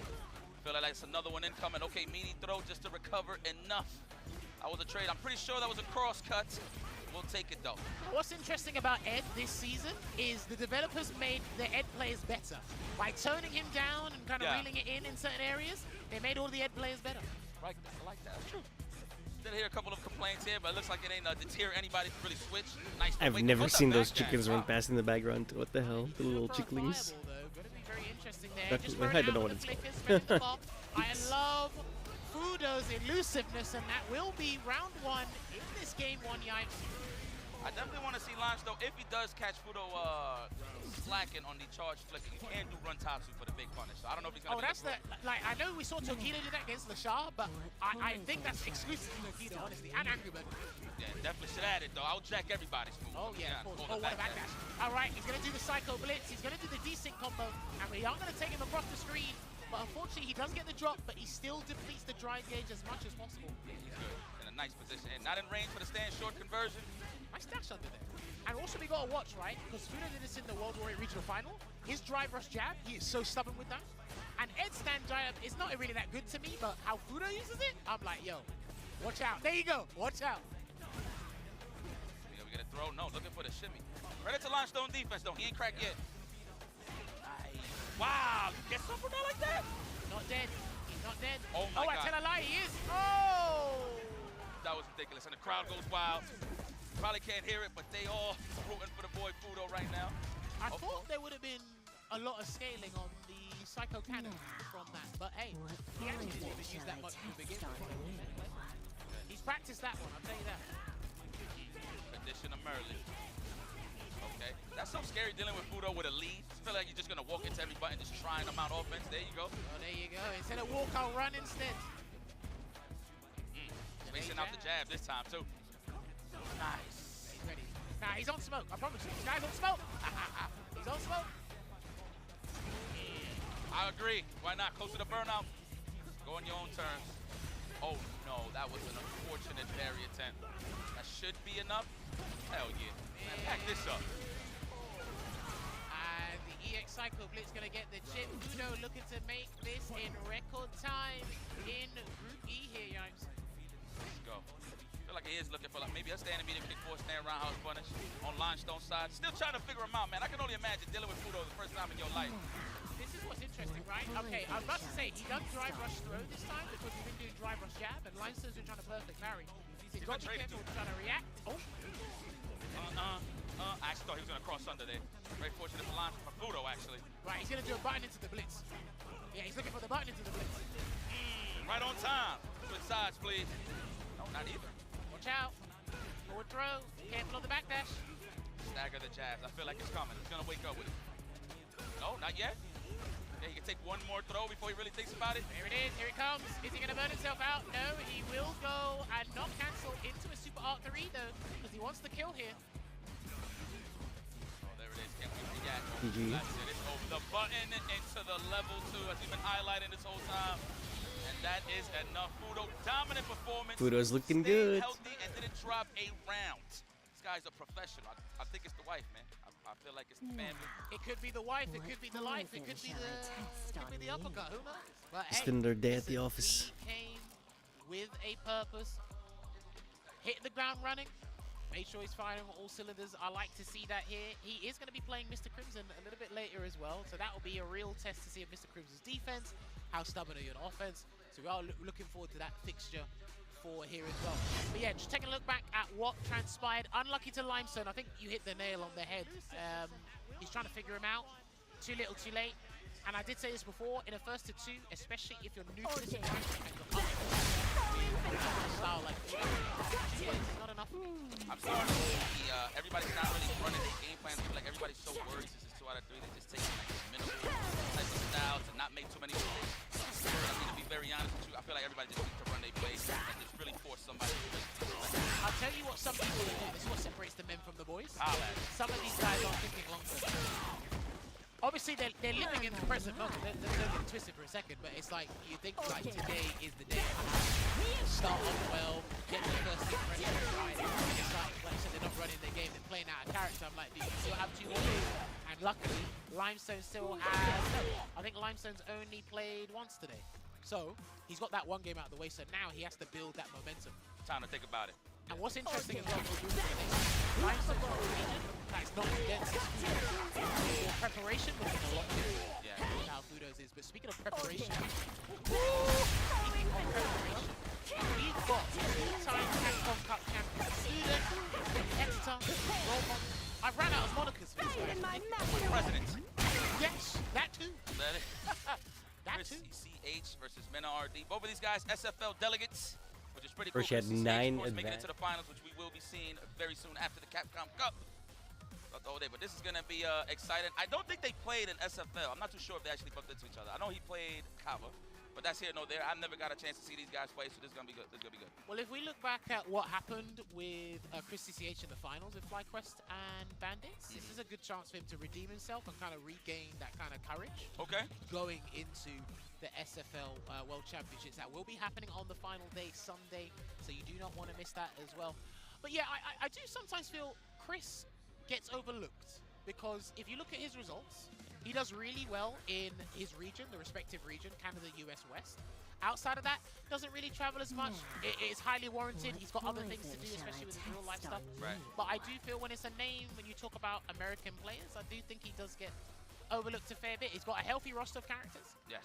So we will definitely be looking at what he's got to offer here with in regards to going up against Mena RD, because this is Mena RD's only match today, by the way, ladies and gentlemen, in this group. Chilling. Man, I wonder how that everybody felt. I spoke to Punk earlier. He actually wanted to keep staying warm, man. It's like it's that attitude. We just want to get it over with kind of thing. But hey, it is what it is. It's because games blitz so fast, right? Crazy, you come in and you're like, right, as soon it's very easy to lock in to the game, but it's very hard to get out of that mode, or it takes maybe like what 30 minutes, an hour, maybe long, well, depending on your session of the day, but it does lot to do that. But the guys have shaken hands. I want to give credit to Mena RD as well. I know he mentioned this a couple months back because he's had a bit of a character crisis. So instead of having that crisis, he's just added and created an army of powerful soldiers. Speaking of which, we are going to see the Dictator going up against our Fatal Fury guest. Huh. Terry Bogard. You still mingle? Nah. It's been mine since she came out. Nice. Oh yeah. So one thing I want to highlight about Mena that he's been doing extremely well, because everybody tries to walk up on him a lot to start offense, is his checks with the standing jab. He gets a lot of counter hits. He sizes it up with the standing medium kick, of course. Better on it, obviously. But he just knows how to really snipe somebody off moving forward. Very well. I haven't watched enough of Chris CCH's Terry, but he's in a much better spot than he was before. Like we said, he's finally got a frame advantage button in standing heavy punch. Light conversions are fantastic. Combo potential is much higher than it was before. Nice job there, man. What a way to preserve drive gauge. Wow, right on time. Try to sneak in the throw. What an interruption, Chris CCH. Free drive rush, of course. Looking for the shimmy, but not Mena. He's too seasoned. He's just going to walk back. There it is. Watch the stand jab shenanigans coming. Oh, that's close. Punish. I think he tried to burn him out. And that's going to be the round here for Chris CCH. Keep it nice and simple. With the rising tackle conversion there, no super bar needed. I respect Mena RD for testing the waters with that knee press nightmare. We'll see what Chris will do. I'm not even going to start, man. This is one of the rarest times you see Mena RD without a reversal. Nice check. Whoa! So, Jobby M earlier was using medium power wave as a footsie tool because it knocks Guaranteed down. he loses the first round Chris is in that same range. or the first game. Knuckle, but he wants to He's going blanket. But that's easier to counter. Although maybe not against That's what Stereo. he's trying to do. Nice. Dash the back dash this time. Mena's like, I ain't walking back no more. We good, though. We got a solid lead. Yeah, see? And even if you walk forward, you're probably going to get caught by it, and he'll get the knockdown anyway. Makes me feel better about myself, and he on pass, too. Let's go. Watch out. One button into level 3 could do it here for Chris. Nice. Apply that pressure. Take your sweet old time. If you had enough drive gauge, you can go for a chip sequence right here, but it's definitely not enough. Nice. What a catch. Committed anyway, and it worked out. Level 2, absolutely. 2 boots and glutes. There we go, the finish. Man, not only you know the names of the moves, you know the moves as well, literally. Cycle Punisher. I see. This is looking good because the way these guys are tackling neutral is vastly different. 2 different characters, but I still want that knockdown. Gonna get the counter hit conversion to medium burning knuckle again. Are we gonna get some throw loops here, Yipes? The worst situation Bison can be. Wow, what a challenge. And Chris CCH had the right idea, but it's just not in that range to let that low forward whip. Now what's it gonna be? He's gotta wait. Yeah, he's gotta wait. I love the discipline there from Chris CCH. Still looking for that burning knuckle. Oh no, that's a bait. Watch. Watch those. That could have been a drive rush there. Nice. What a space out. Now I see why he's back there to avoid the fraction. I see you. Nice cancel there. No cross cut. I respect that, like, to not try and go for that there because that could have lost him the round there if that whiffed. Okay. All right, got an advantage here. And the kickback. Yeah, you don't really get much off of a back though. Let's, of course, if you have the bomb ready to pop. There we go. That's a free drive rush. Is he going to use it? No, absolutely not. That's a professional. Sorry.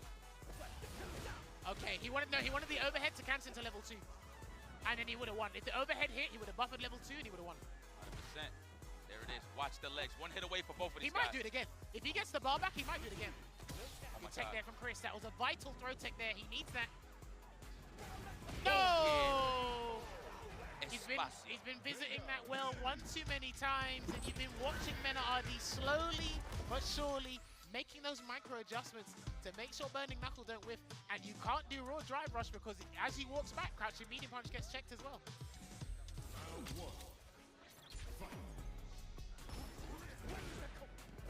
There we go. Let's go for the throw once again. Man, speaking of this, so obviously it's evident he has no reversal. So I've seen Mena switch up his options back. That's a lot in the corner. So we'll see if he's gonna choose that option right here. No, not even. Went for the counter poke. All right, rising tackle. Get that frame advantage as well. It seems like, again, I'm not sure how often Chris plays this matchup, but right now he's actually in a good spot. No throw. Oh, he tried. He thought that was gonna get him out. Let's go. Set it up. He ain't gonna burn it yet. Oh, wow, you committed? And he went for the overhead as well, so he doubles down. Not even a real setup. That's how you know it's the mind game. It's a player-player thing, not even a setup thing, for real. Don't DP, please don't DP. Ah, and he did bust the wolf instead. Oh, no. Same thing. Good call. I mean, don't do anything. It's all right, baby. Listen, man, that's a lot you got to write off there, man. So you just got to commit if you have to. Respect. Doesn't shy away from the wake up. The moon boots connect. Let's kick back. We got to lead. Why not? This is classic historical Bison play. He's got to change the approach, Chris. He's still trying to rely on that footwork. There it is, and he walked into a knee press. Gonna get the conversion to the bomb. Watch out for an overhead or something. Something slick. Nice. Waited for the bomb to pop with a plus frame. Oh, oh, he's dead. Yeah, he's done. He gets it in time. No! He actually could have just done 4 fierce and built the meter, but there it is. It finishes off anyway. You know, he probably could have done raw drive the rush board. crouch fierce, and you would have got the drive rush cancel, and then burn yourself out, and then do a link. Yeah, that's what. Yeah, he could have done. I don't know if it would have built the meter though. He could have done fierce sacrifice possibly, but that's no here, no there. Good stuff there. Mena RD Man, you know what's so cool about these groups? The fact that, okay, two wins will get you the win. The fact that every round counts makes it even more important. You want to stretch that out as much as possible. Unlucky to Chris. Gonna take us back at what happened there. Maybe after the first game, have a swap with Terry because he had a linear strategy there. And then we saw what RD picked up on what he was trying to do. He tried to introduce more power wave, more driver, no jump, because like RD has been that laser focused. So I wasn't sure how to do it. And again, it wasn't just a neutral on the ground. You don't want to rely on power wave too much because if RD is charging Psycho Crusher, that could throw you off guard. So I really think Terry's options are limited. You can scissor kick the wave as well. Oh, so, yeah, if you're close enough. Yeah. So I think one thing that I got to just highlight in that matchup, shout out to Chris CCH, but even more shout out to RD because he pretty much lulled Chris CCH to sleep because in that matchup specifically, obviously you don't want to whiff because he can get punished with a scissor kick. So you're just waiting for that moment to punish a scissor kick, but man, I ain't give it to him, man. He ain't do no reckless offense, no nothing, man. So he kept it very solid. Very nice. RD de lo mío. Holla. I know they watching. We got a lot of Dominicanos here too, man. Funny enough, yeah, they're here. They pulled up. Don't worry, they're here. Punk's here. Everyone's here. But right Come on, now, Fudo. we've got our fourth fixture. Damn, these matches are flying high right Make this now. Dawson Up cry next, for his we got mommy. two family men. Facts. It's not just one, it's two family men. It's just one of them called the attack on heavy tank. I wonder what he's referring to in that regard. But it will be Mr. Crimson's second and final match of the day, going up against a different caliber, very revered name in the Japanese scene. One of the most stubborn players I know on planet Earth. Fudo. Yes. Explain. I remember. This guy, listen, when he reminds me of Infectious and other similar top players. When this guy has a strategy and he firmly believes in that strategy, he will stick by it. And then again, even if you find ways to demoralize him, he doesn't get shaken. Not that easily. Again, I watched that mirror match grand final we had with Momochi. I was like, yo, Momochi's outclassing in certain areas, but he did not waver. And I also, I can tell that I see it with Fudo, Angry Bird, and Noah. I love that they're finally playing on PC instead of console. With the subsequent situation afterwards, I don't think there's anything that can really phase you in this game. Like, honestly. Yeah, they're actually the best defenders in Burnout. You named pretty much the three best right now, right? Pretty much. I think Men is pretty good. Men as well? Burnout. Okay. Well, here we go, opening gambit time. The family man versus, well, the family man. Mr. Crimson Fudo. The attack on tank? Is that what the attack? The attack on heavy tank. On heavy tank.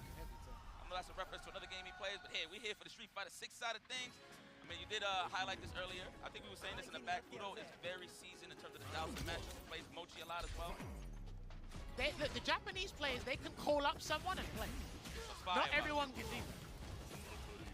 There's a throw tech here as well. Now, this is going to be a real test of Mr. Crimson because this is going to be, the compass on this one's a little bit different.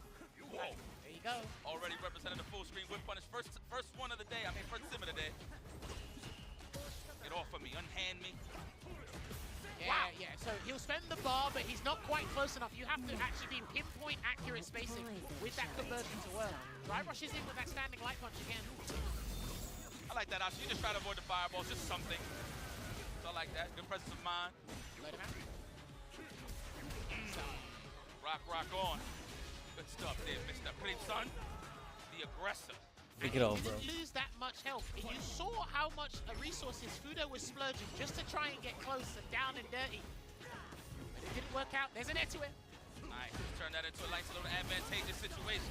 I love that walk away as well because the drill kick doesn't have a proximity box, so you won't get locked into the position. Now they get punished. Yo, oh, damn. Don't worry, I'm awake now. I'm awake. I'm with you. I've been away for a little while. I'm awake. I got you. Well, we're here now, locked in. Okay. I actually thought he had level 3. Excuse me. Pardon me. Watch out for the button again. He's looking for it. He's got the drive gauge for it as well. Oh. He has whip punished it a couple of times, right? Whip crouch, was it crouch jab or crouch jab? But he hasn't really got a full light punish. kick and then he drive rush cancels, but he hasn't been close enough for the medium kick to connect. There, that's what he needed to do. That's exactly what he needed to do. And he's going to get the conversion into the heavy psycho uppercut there to take it to a final round in game 1. Pinpoint stuff there from Fudo. And full bar. Constant. Oh, that actually would have worked. Wow, he is so consistent.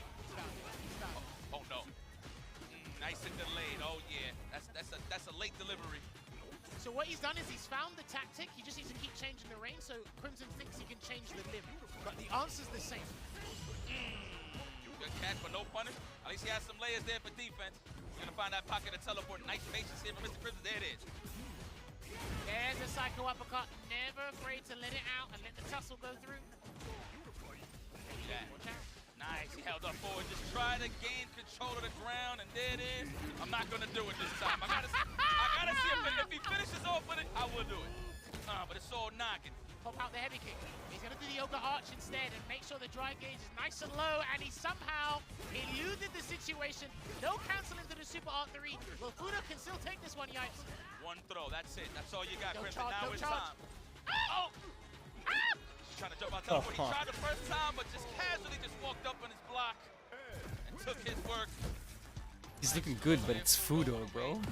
Just set the tone. Fudo is on another level. Constant pressure. Like, even if nothing's really connected, just walking you down. So Listen, the best way to describe what he's doing right now is white on rice. That's what he's doing. On it. I am sticking to you like glue. You ain't going nowhere. That's right, the adhesive, Fudo. That's it. And what that will do is that will force Mr. Crimson to take the dog fight to him and then play his game. A funny Go, throw. Crimson, get comfortable. I see you. Man, he is holding up forward for dear life. I don't blame him. Take a grab. He can take another one if he wants to. But burn out.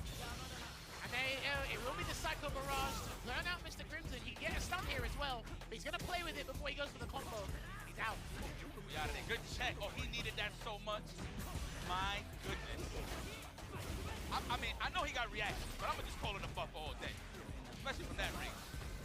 Come on over here, and it's enough to chip out. Didn't hit the green yet on the gauge. See? Match point. That's what I was worried about in this matchup. Is when you can't really defend yourself and Ed gets a comfortable position to charge the snapshot, Dawson can't really do much, especially in learning. Like, you're just pointless. No, that was a tap parry? Unfortunate. Take a throw. I like that defense here from Mr. Crimson. Whoa. Yeah, he knows. Wow, he's just throwing them all out there, huh?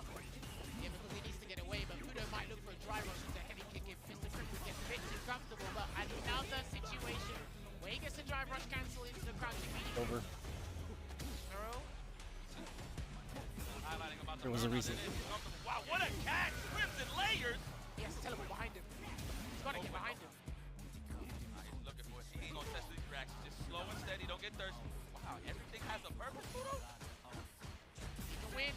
He can win. There's a back throw. Don't get caught. Do not get caught. Ah!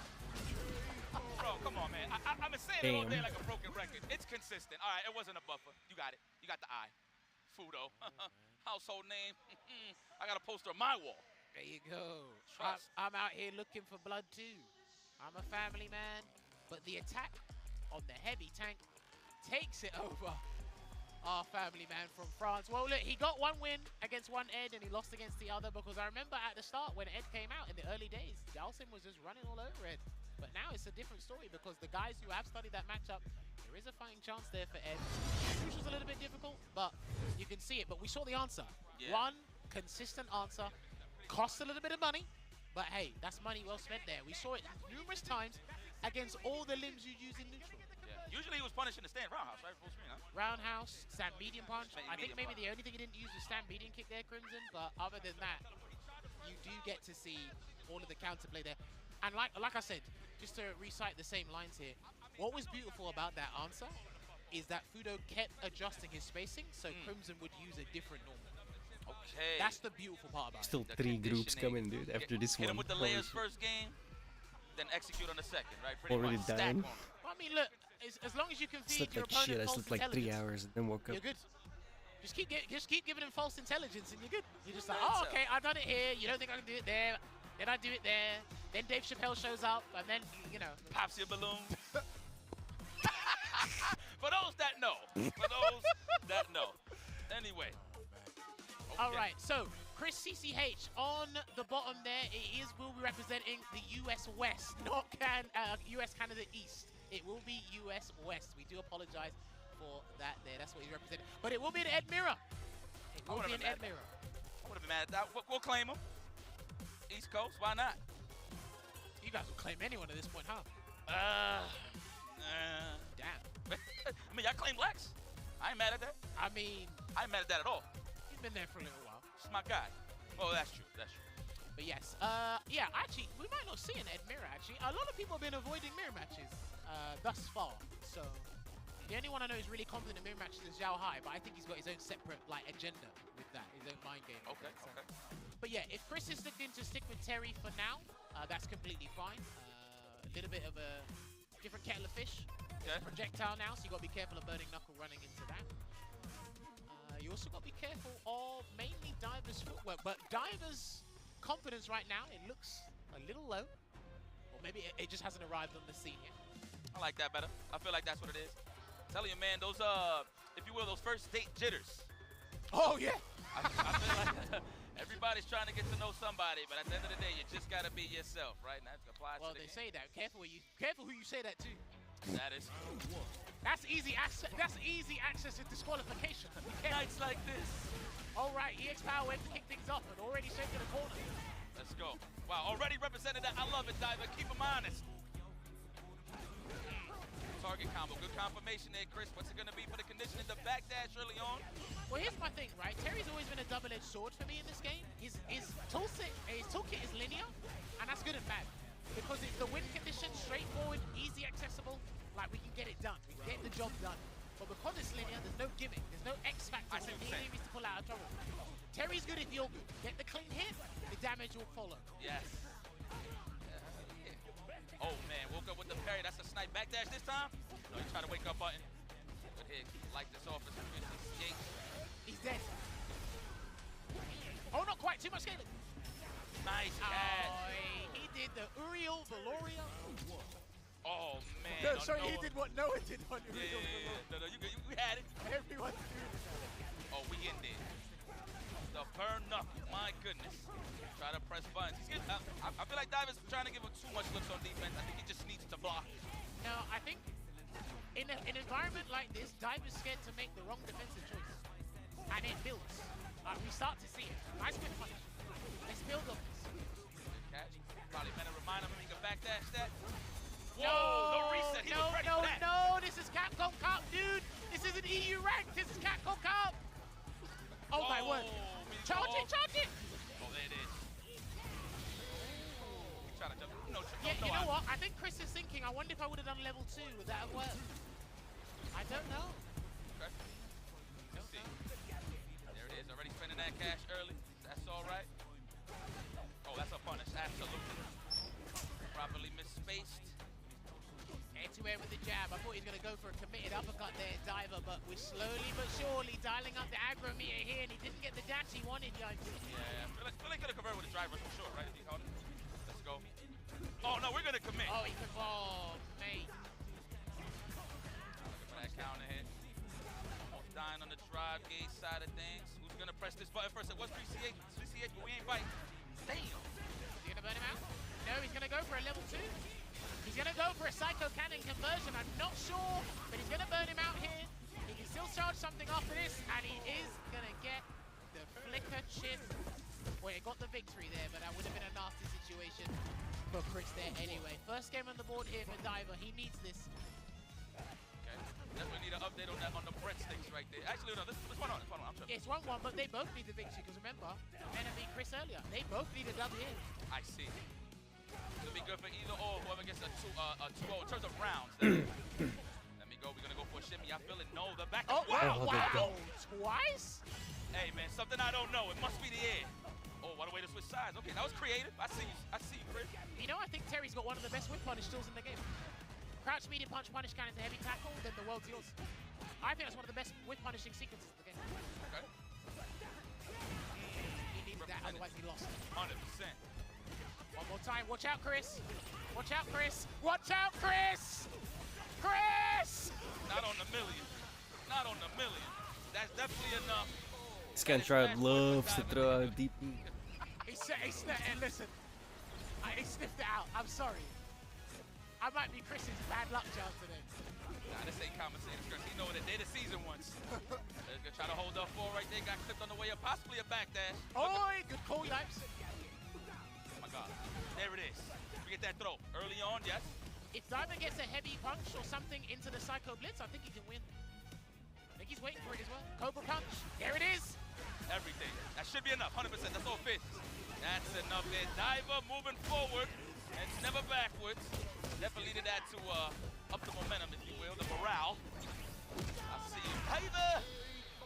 There you have it. Diver turning this one around. Gonna end it with the Psycho Chamber and get that dub on the board. What a turnaround. He needs that because, again, as the days go by, the results are either going to be incredibly confidence boosting or they're going to be upsettingly demoralizing. So you're just going to have to pick one or the other. Your fate is in your own hands. But then right now, Chris has got no wins on the board. Pottery donut. I mean, it happens at the Capcom Cup. Some of your favorites might make it out, man. Be very honest with you. So that is the nature of the game. Got to step it up. Let's look at the highlights right quick. Now, is this even, just to ask you, like, I know you've seen this match. Do you feel like this is an even matchup? I haven't seen it enough, only because I'm worried about, I don't think we saw enough projectiles from Chris. Okay. Just in general from the power wave, but then Diver was looking for a confidence boost somewhere, so he felt comfortable playing up close, and I know Terry's got pretty good buttons anyway. Okay. But then you could tell as things just began to grow and develop over time, it was something very interesting. But no, I want to watch this one over time, but we see a lack of Terrys. I say, okay, that's fair. They're starting to blossom out now because I think people found the style that Terry needs to be played in with Street Fighter 6. So yeah, I think it's been formulated. So that was really good. Nice. Okay. Man, good stuff here from Diver. Chris did start off strong, but didn't finish the job. But it's all right. Man. It's kind of crazy to hear the voice in the highlights. It's cool though. It's natural to me. Of course, there you go. And it's just going to end it there as well. So now, honestly, just building on this, the question mark for Chris is, who do we bring tomorrow? Do we stick with the Terry? Do we bring the Ken? Do we go and pull out Ed ourselves? Because again, you're fighting the same players, like you're fighting the same players tomorrow and Friday. So. And mind you, they all been playing in the room too. So I don't know if there was something that happened. They played a certain match. Like, yeah, I should have picked this on this guy. It's a possibility. Well, this is the predicament you're in, right? Because honestly, you think if you come with a solo main, that's a blessing and a curse. But if you come with a repertoire of characters, who is good for the group stages? Speaking of group stages right now, Fudo sitting pretty at the top spot with 2 victories and no losses with a +4 ratio. Mena, not that far behind him. Crimson and Diver, Tantamount. フードさんにお越しいただきました。お疲れ様でした。はい。 Alright, that means it's break time. Both his matches. Amazing stuff. ありがとうございます。あとでおそらくカプコンカップ出場の中でもシェンに並ぶ今回で9回目くらいですね。そうですね。なんか出てますね。最多レベルですけれども、改めてこの日本で開催されたカプコンカップどうでしたか？あ、やっぱりなんか地の利を感じますね。なんか、やっぱ今まで海外でやってたんですけど、やっぱ結構練習とか、まあその時差とかそういうので結構苦労した部分もあったんですけど、やっぱすごいいい形でできてるなっていうのは感じます。So, you know, he asked Fudo, obviously Fudo's been to many Capcom Cups all over the planet, and now he's actually in a Capcom Cup that's in Japan, and he's asking about what it's like to participate in a Capcom Cup that's in his home country.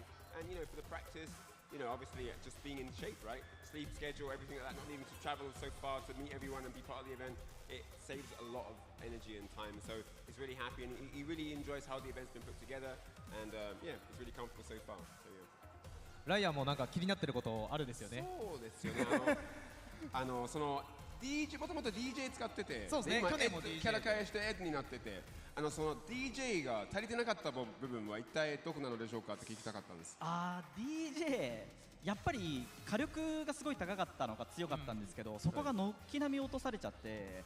本当は使いたいっていうか心の中で DJ がいるんですけど、やっぱ結婚して子供もいるんで、ちょっと DJ じゃちょっと養えないなという。でエドさんにちょっと今回は頼ってますね。マラカス終了ということで。So I asked him, you know, one thing I wanted to know is, obviously he switched from DJ, which he was very prominent with, switched over from DJ to the Ed. So I wanted to ask him, you know, in his mind, what did he feel DJ was lacking in? Why didn't the DJ work out? And he was explaining that obviously, you know, well, as far as the things that did happen, he does enjoy DJ in his heart and spirit. DJ lives on to this very day. But he's got a kid now and he's married. He doesn't have the time he had before. So Ed is going to have to do it for now. So that's basically the answer from Fudo himself. And I think that's it for the time here. We're going to head back to the production, but let's close it out. はい、ということでお話の方を伺いましたフード選手でした。ありがとうございました。お疲れ様でした。明日もお願いします。はい、ありがとうございました。明日も頑張ってください。Amazing stuff, 2-0. But with that, we're going to head it over to the casters. Take it away, guys. Shout out to Fudo for keeping it so honest. I don't got no time. It is what it is. I got to stick to the blazing guns, which is Ed. I mean, it is a strong character. It's not something that you want to kick back.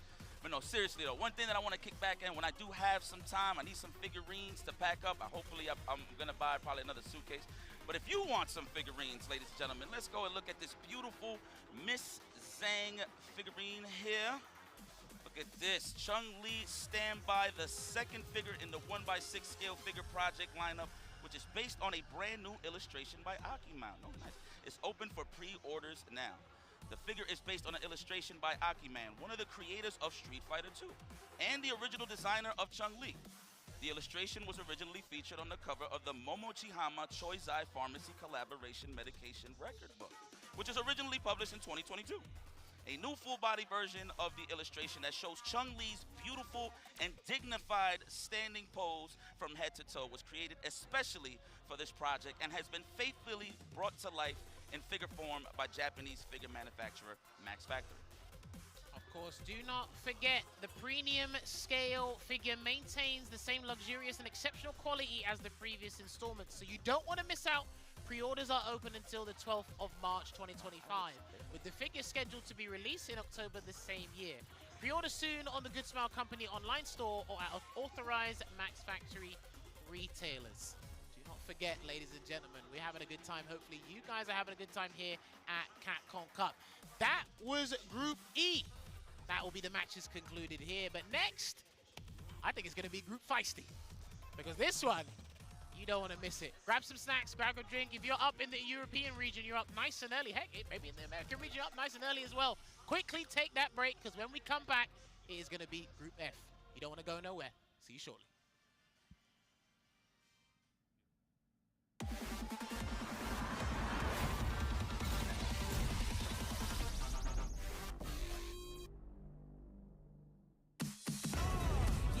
Come on, everybody come alive real quick. Battle of the strong, survival of the fit. Take your best shot, hope you don't miss. Yeah, come on, everybody come alive.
baby.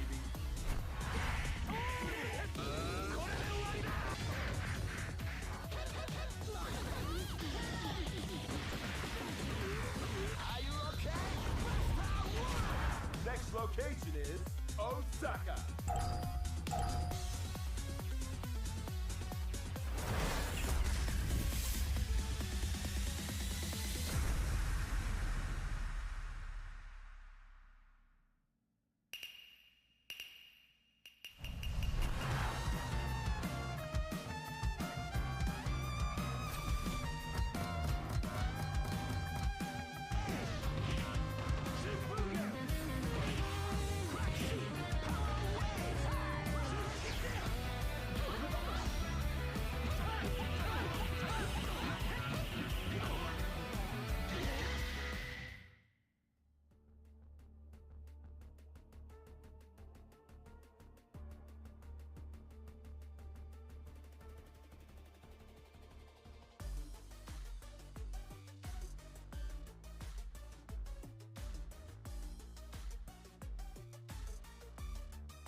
カプコンカップ11、ここからはグループ F の模様をお伝えしてまいります。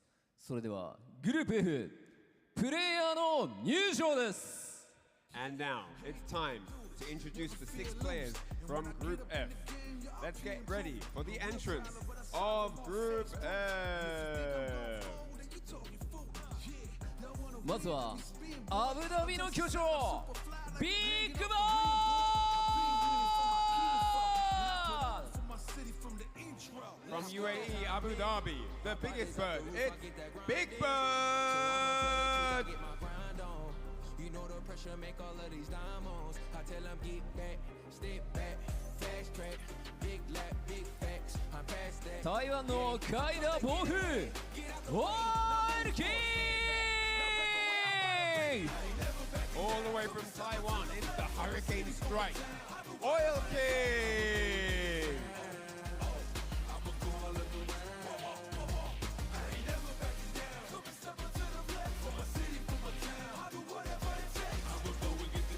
Singapore の天才シェーン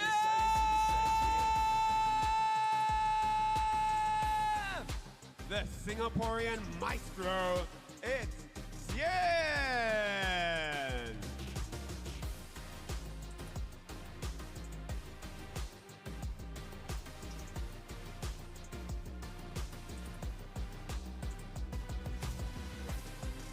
「メキシコの上り竜ウリエル・ベロリオ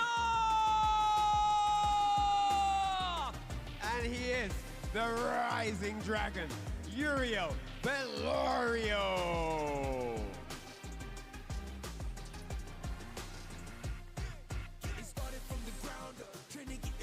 Because クリームシーマンジャー From North America, it's the Stairmaster, Jack!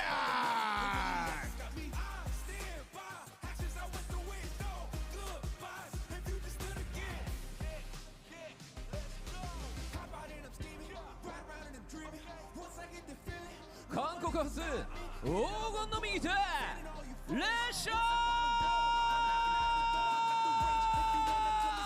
From South Korea, the gold finger, it's Lesha! さ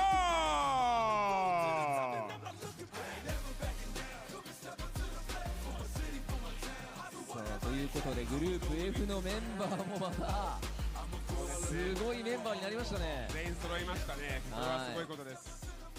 まあさまざまな地域のトッププレイヤーたちが集まったような印象。そうですよね。はい。ジャックがいい顔してる。レシャールもストリートファイターリーグも活躍してますね。日本のストリートファイターリーグはね、すごかったですから。はい。さあこの最後のレシャーがステージに立ってご覧の6名の選手によってグループ F 上位2名を決める戦い総当たり戦で争っていただきます。果たしてトップ Apparently, 16 they had に more than enough 踊り出るのは誰なのか。 So here we have the 6 members of was worried I Group would've F missed a that game will or go two. head to head, and as you know, same with the other groups, only 2 will qualify. I don't know which 2 it's going to be. It could be any of them. They are all insanely strong. Let's see what's going to happen as the group One of the unfolds. birds. それでは選手の皆さんはスタンバイをお願いします。 Alright, so players be prepared on standby. Thank you very much. さあここからは、試合の方を熱く盛り上げていただく実況席の方にお渡ししたいと思います。お願いします。 Alright, it's time to hand. What's up, guys, and welcome back to day 1 of Capcom Cup 11. Yes, We're a little halfway through the groups already, right? We're here at Group F, and I'm joined by none other than Ringe himself. Yes, indeed. Yeah, indeed. I thought you were gonna hit me with whatever we did last time on Oh man, CPT. I can't talk what happened with the intro that happened during Street Fighter League, so I'm just gonna leave it at that. Okay. Canon Award winner, Sherry Jennings, joining me. I didn't forget, of course. But yeah, man, it's going to be a great one. We are fortunate enough to commentate one of the most stacked groups in the business right now, right? You already saw the intros, and we're going to start with Big Bird versus Oil King. The Rashids are going to be out in full force, along with, of course, Yen, Uriel Valorio, Jack, and Lashar. Insane lineup. Did you know that this is the only group that has no new people to Capcom Cup? Wow. Everyone in this group has competed in Capcom Cup before, with CN being the only other person outside of Fudo with the most qualifications in Capcom Cup. That's 8. Ridiculous. 8 times. We've only had 11. Like the fact that he's been in it 8 times He's is actually, ridiculous. it's weird. The numbers are weird. He's actually only missed 1. Yeah. Which is 2022. That's right. Him and Fudo somehow both missed 2022, but Yes. both of them have competed in 8 Capcom Cups. Insane. Yeah, since he started, right, that is the only one he's missed is the 2022 one. So immaculate stuff. He's going to be going up against Uriel Valorio in our second game, followed by Jack and Lashar. Reject, Big Bird in the building, going up against Yen as well, and then Oil King versus Jack. But of course, we're starting with the biggest bird that we've seen thus far, going up against Oil King. It's going to be tremendous. Of course, Oil King does have the Terry in his pocket as well, but from what I understand, he is playing to play the Rashid. I actually got to talk to him a little bit, just briefly, and I was like, how do you feel about your group? He said, it's tough, but I'm tough too. I mean, he's not wrong. These are the toughest competitors you can get out there.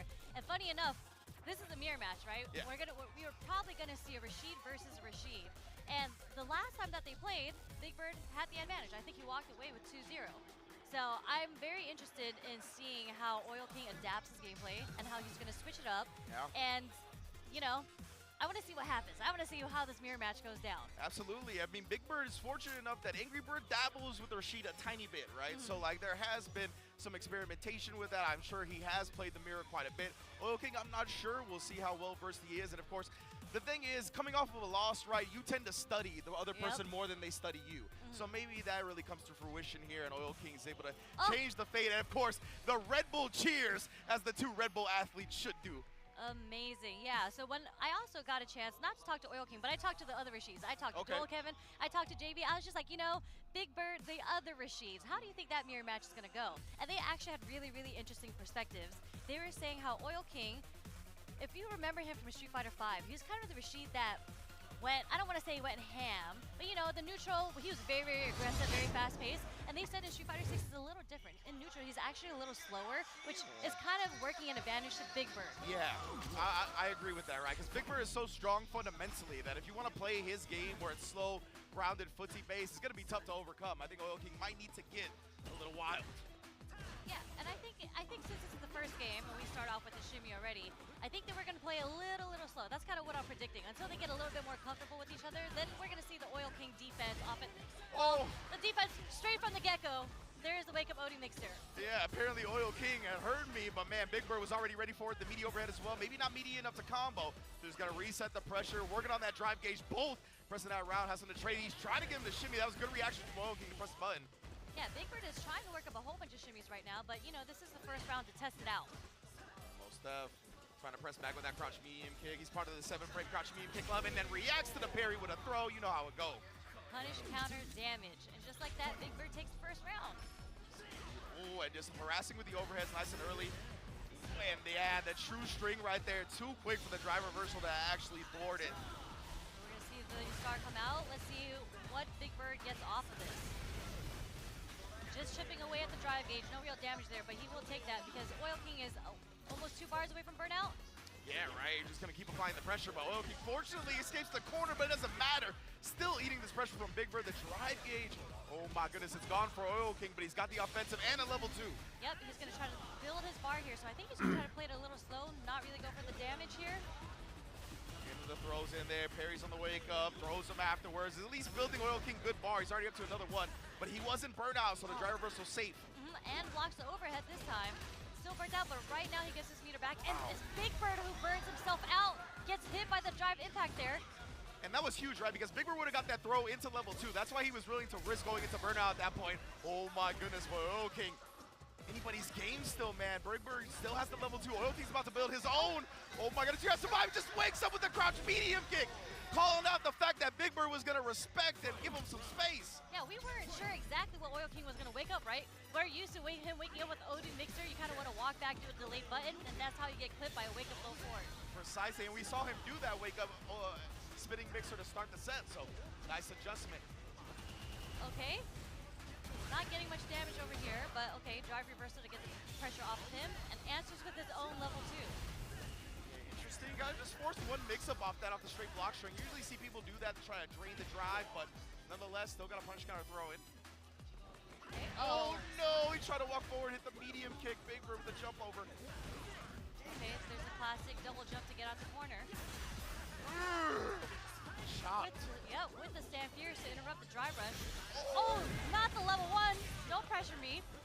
Love that right there, but Big Bird immediately waking up with the level 2, and Oil King, he tried to interrupt it, I imagine. I'm not sure, but yeah. He really couldn't do anything at that point. He had no super meter. He was burnt out. He Men had vad- to take the chip damage that was coming at him. Ja, Yeah, I'm not sure if like you hit him out if you hit him early enough and naturligt. something, I'm honestly not sure. I don't think so, but Oil King, he tried something, didn't work out. Big Bird come out on top for the first game in the Rashid Mirror. Yeah, and honestly, it was like pretty well played, I say, on both sides. It's just like little small mistakes coming from Oil King's end that gave Big Bird the advantage, but are we about to see a character change? He's dancing around the character select screen again. He's highlighting Terry, and he went to mine. Yeah, he went to mine. I saw him hover on the Terry for a second, but he quickly pivoted to the newest DLC character, and we're getting the debut of Mai here at CAPCOM Cup 11. Beautiful, yes. This is the first time we're going to see Mai today, so I'm very excited to see it. Oil King has been training her for a while now. Most definitely, and obviously she's a fan dispenser, as you see here. Big Bird's gonna have to put the brakes on some of these, and again, that's not bad, but still you spend 2 bars to get clipped by that. Yeah, a little too far for the conversion to the sweep, but there's the fans putting in work right now. Yeah, Big Bird, you can see he's already hesitant, right? It's a new character, not as familiar with the matchup. This might work out for Oil King, but he's gotta get his offense started. Safe, just because of distance, and is able to get himself out of the corner, but you can see Big Bird, he's starting to jump a little bit too with how much Oil King has put the fans out, right? This is really good rhythm from Oil King right here, not being too overzealous with the fans. It's making Big Bird a little jumpy. And there it is again. He actually gets the perfect parry off this time, but drops the combo. I don't know what happened. Was a punish counter jab, but I guess the link might have been too late. Yeah, was able to block in time, but okay, plus frames. Okay, able to recover in time there, but doesn't get the perfect parry, and Big Bird gonna immediately put him back in the corner. Charge whirl, win shot, okay. Oil King still stuck in the corner, but a back throw is gonna flip the sides and put Big Bird into the corner. What happened right there? The driver reversal, that is gonna be punished. Big Bird's got the level 2 as well as burnout on top of everything else. Oil King, my man, this is long. Whoa. Oh no! But you know what? The throw takes it. Yeah, I wanted I don't think that works mid-screen, right? I think that was it's like usually in the corner, yeah. So I think that was specifically to stay meaty as possible and make him guess on the strike throw on wake up. That was super sick from Big Bird. Yeah, he was willing to burn himself out for that setup. Very, very confident play so far. Yeah, I'm wondering if we're going to be able to see a level 1 coming on from Oil King's side just to get the stocks and the power up. Good anti-air as we've seen. Big Bird's willing to risk these jumps with how many fans are coming out. The defense is still looking strong, going straight through even the charge whirlwind. Oh, but again, these drive reversals.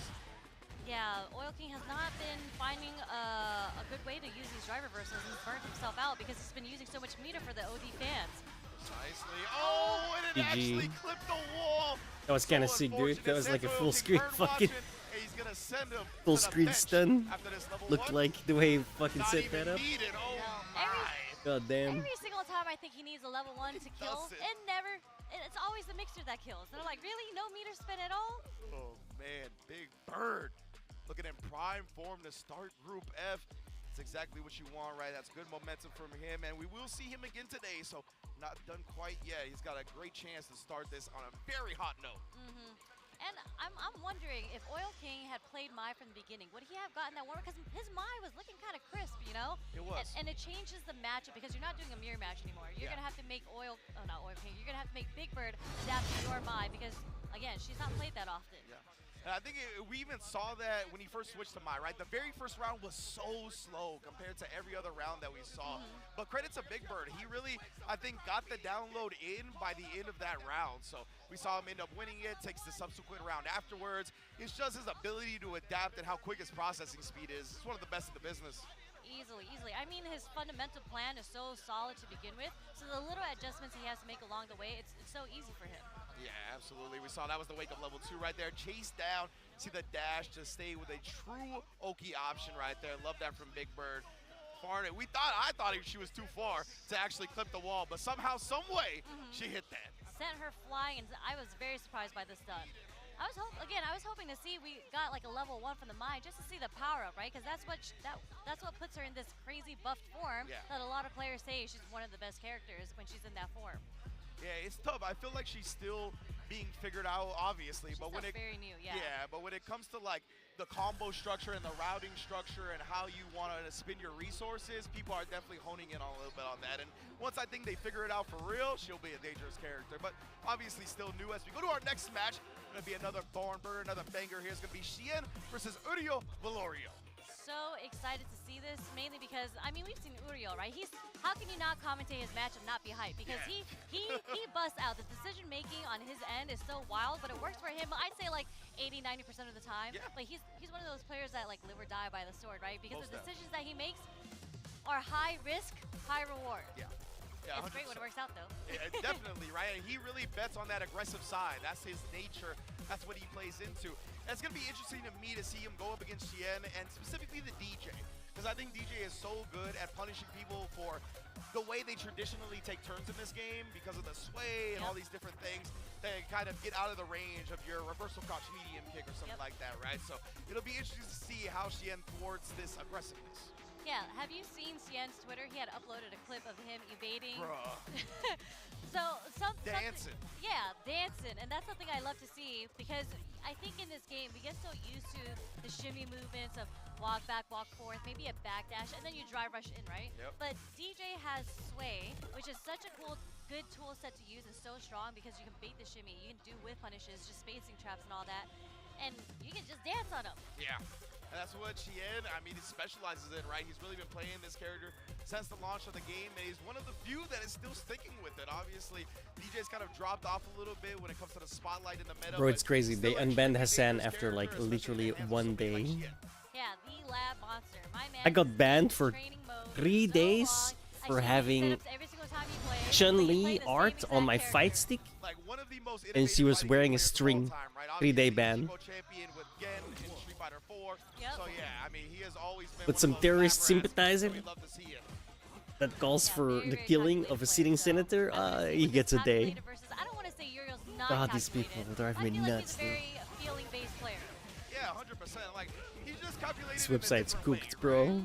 It's still not making a profit. People that run the Twitch are... They're not employees, they're activists. Yeah, and right when you said it, Xian gets that whip punish. There's that sway that we were talking about. Yeah, he even used the advancing one right there to bait Uriel out on the parry and getting a punish counter throw afterwards. Staying at the perfect range to get him locked down in the corner. You trying to jump. Nah, he was ready for that as well. Xian, dominant first round. Man, Xian's been watching the tapes. He's kind of reading Uriel pretty hard right now on defense. That's one of the beautiful things about the group stage aspect, right? You can really study your opponents and check the tape, see their habits, and hone in on what they like to do. I love seeing it. Yeah, really cool to see Yeah. Uriel kind of adapting to the sway by Yeah, it using is. drive rush to close the gap instead of allowing Xian to build the space. Xian does bust out. That crouch heavy punch is such a potent tool for DJ. Looking forward again right there. Nice reaction. Yeah, no neutral jumping on me, Uriel says. That's what we talked about before, right? The sway. Uriel was looking for the reversal, heavy punch. That's another thing that Ken's like to do. Xian just swaying out of the way, getting the punish counter on the funky slicer, leading to a burnout on top of everything else. Oh! Wake up crash. Oh no, missed the drive rush. That was unfortunate. It's going to give Uriel a little bit of a chance, but quickly snuffed out. Xian 1-0, just like that. Yeah, they were pressing some buttons. That was like 3 counter hits back to back, and it was a bit of a scramble situation that Uriel typically thrives in too. Okay, starting it off a little slow here. Very patient on both sides. Obviously going to be left standing, but Uriel not busting out here. Knows that that's kind of his reputation, right? So you got to play against it. Beautiful slide anti. That's not easy, honestly. That slide gets beat out a lot by jump-ins. Yeah, but Xian, he had baited it out. Oh my goodness! I'm sorry, Sharon. That was just ridiculous right there. No, Like overhead to beat the crouch medium kick? Nah. He's just whip punish with every possible special move off the sway. Okay, the throws again. Oh, loop this, man. Yep. Oh, wow. Crouch fierce whiffs. Amazing right there from Xian. Using the light up kicks, just getting out entirely. Wow. Just like that, Xian is on match point against Uriel. Uriel's gonna have to find a way to adapt. Okay, perfect parry. Nice way to do so right there. Reaction to the drive rush from perfect parry, but look at this, man. Even when he gets one hit, Xian's just been so good defensively that he can't build on top of it. Yeah, look at this movement from Xian right now. Just even with the feints. Oh, mistimed the step kick meaty. That's gonna result in a back throw. Disastrous, but a nice light kick into the Jinrai buffer. Okay, forward throw. Another throw. Okay, back row this time to get out of the pressure. Yeah, maybe Uriel could have thought about using the drive rush jab bait. But right now, Xian finds his way in once again. Nice. But yeah, that's a little bit more awkward to punish than a normal jump in right there. That was a very quick recovery on the short jump. Yeah. Okay, look at the juggle there, no follow, but the deep he whip throw twice. Uriel, no! Not like this. Not the critical art damage too. Might be that dead. is usually the classic, right? We always joke about it on commentary where the whip throw is +2. Yeah. The other person whips, you end up getting a punish counter, but Uriel, I think in a moment of panic, goes for another throw. He actually meant to go for the throw. I think that's what happened. That's why he ended up doing the 2 throws, and that's so unfortunate because it was like throw, throw, throw. Yeah, exactly. A lot of the time when we see the whip throw, it's not on purpose. Sometimes it is. But yeah, definitely not that time. And usually people are able to react to it, but again, the pressure of CAPCOM Cup, I think is just a little bit panicky right there. She Goals up. I can just hear them say it. Just from watching them like points. Since 2013. Do you know how insane that is? But yeah, I mean, it is day one. It's very clear that there are jitters. I've had jitters commentating, and it's day one. Everyone has jitters here. We just got to get it out of our systems. And I think as the days progress, as there are more pool matches, people are going to start playing a little bit more comfortable. But Xian, again, like you mentioned, didn't even blink an eye. No, right? He just looks so clean, so comfortable.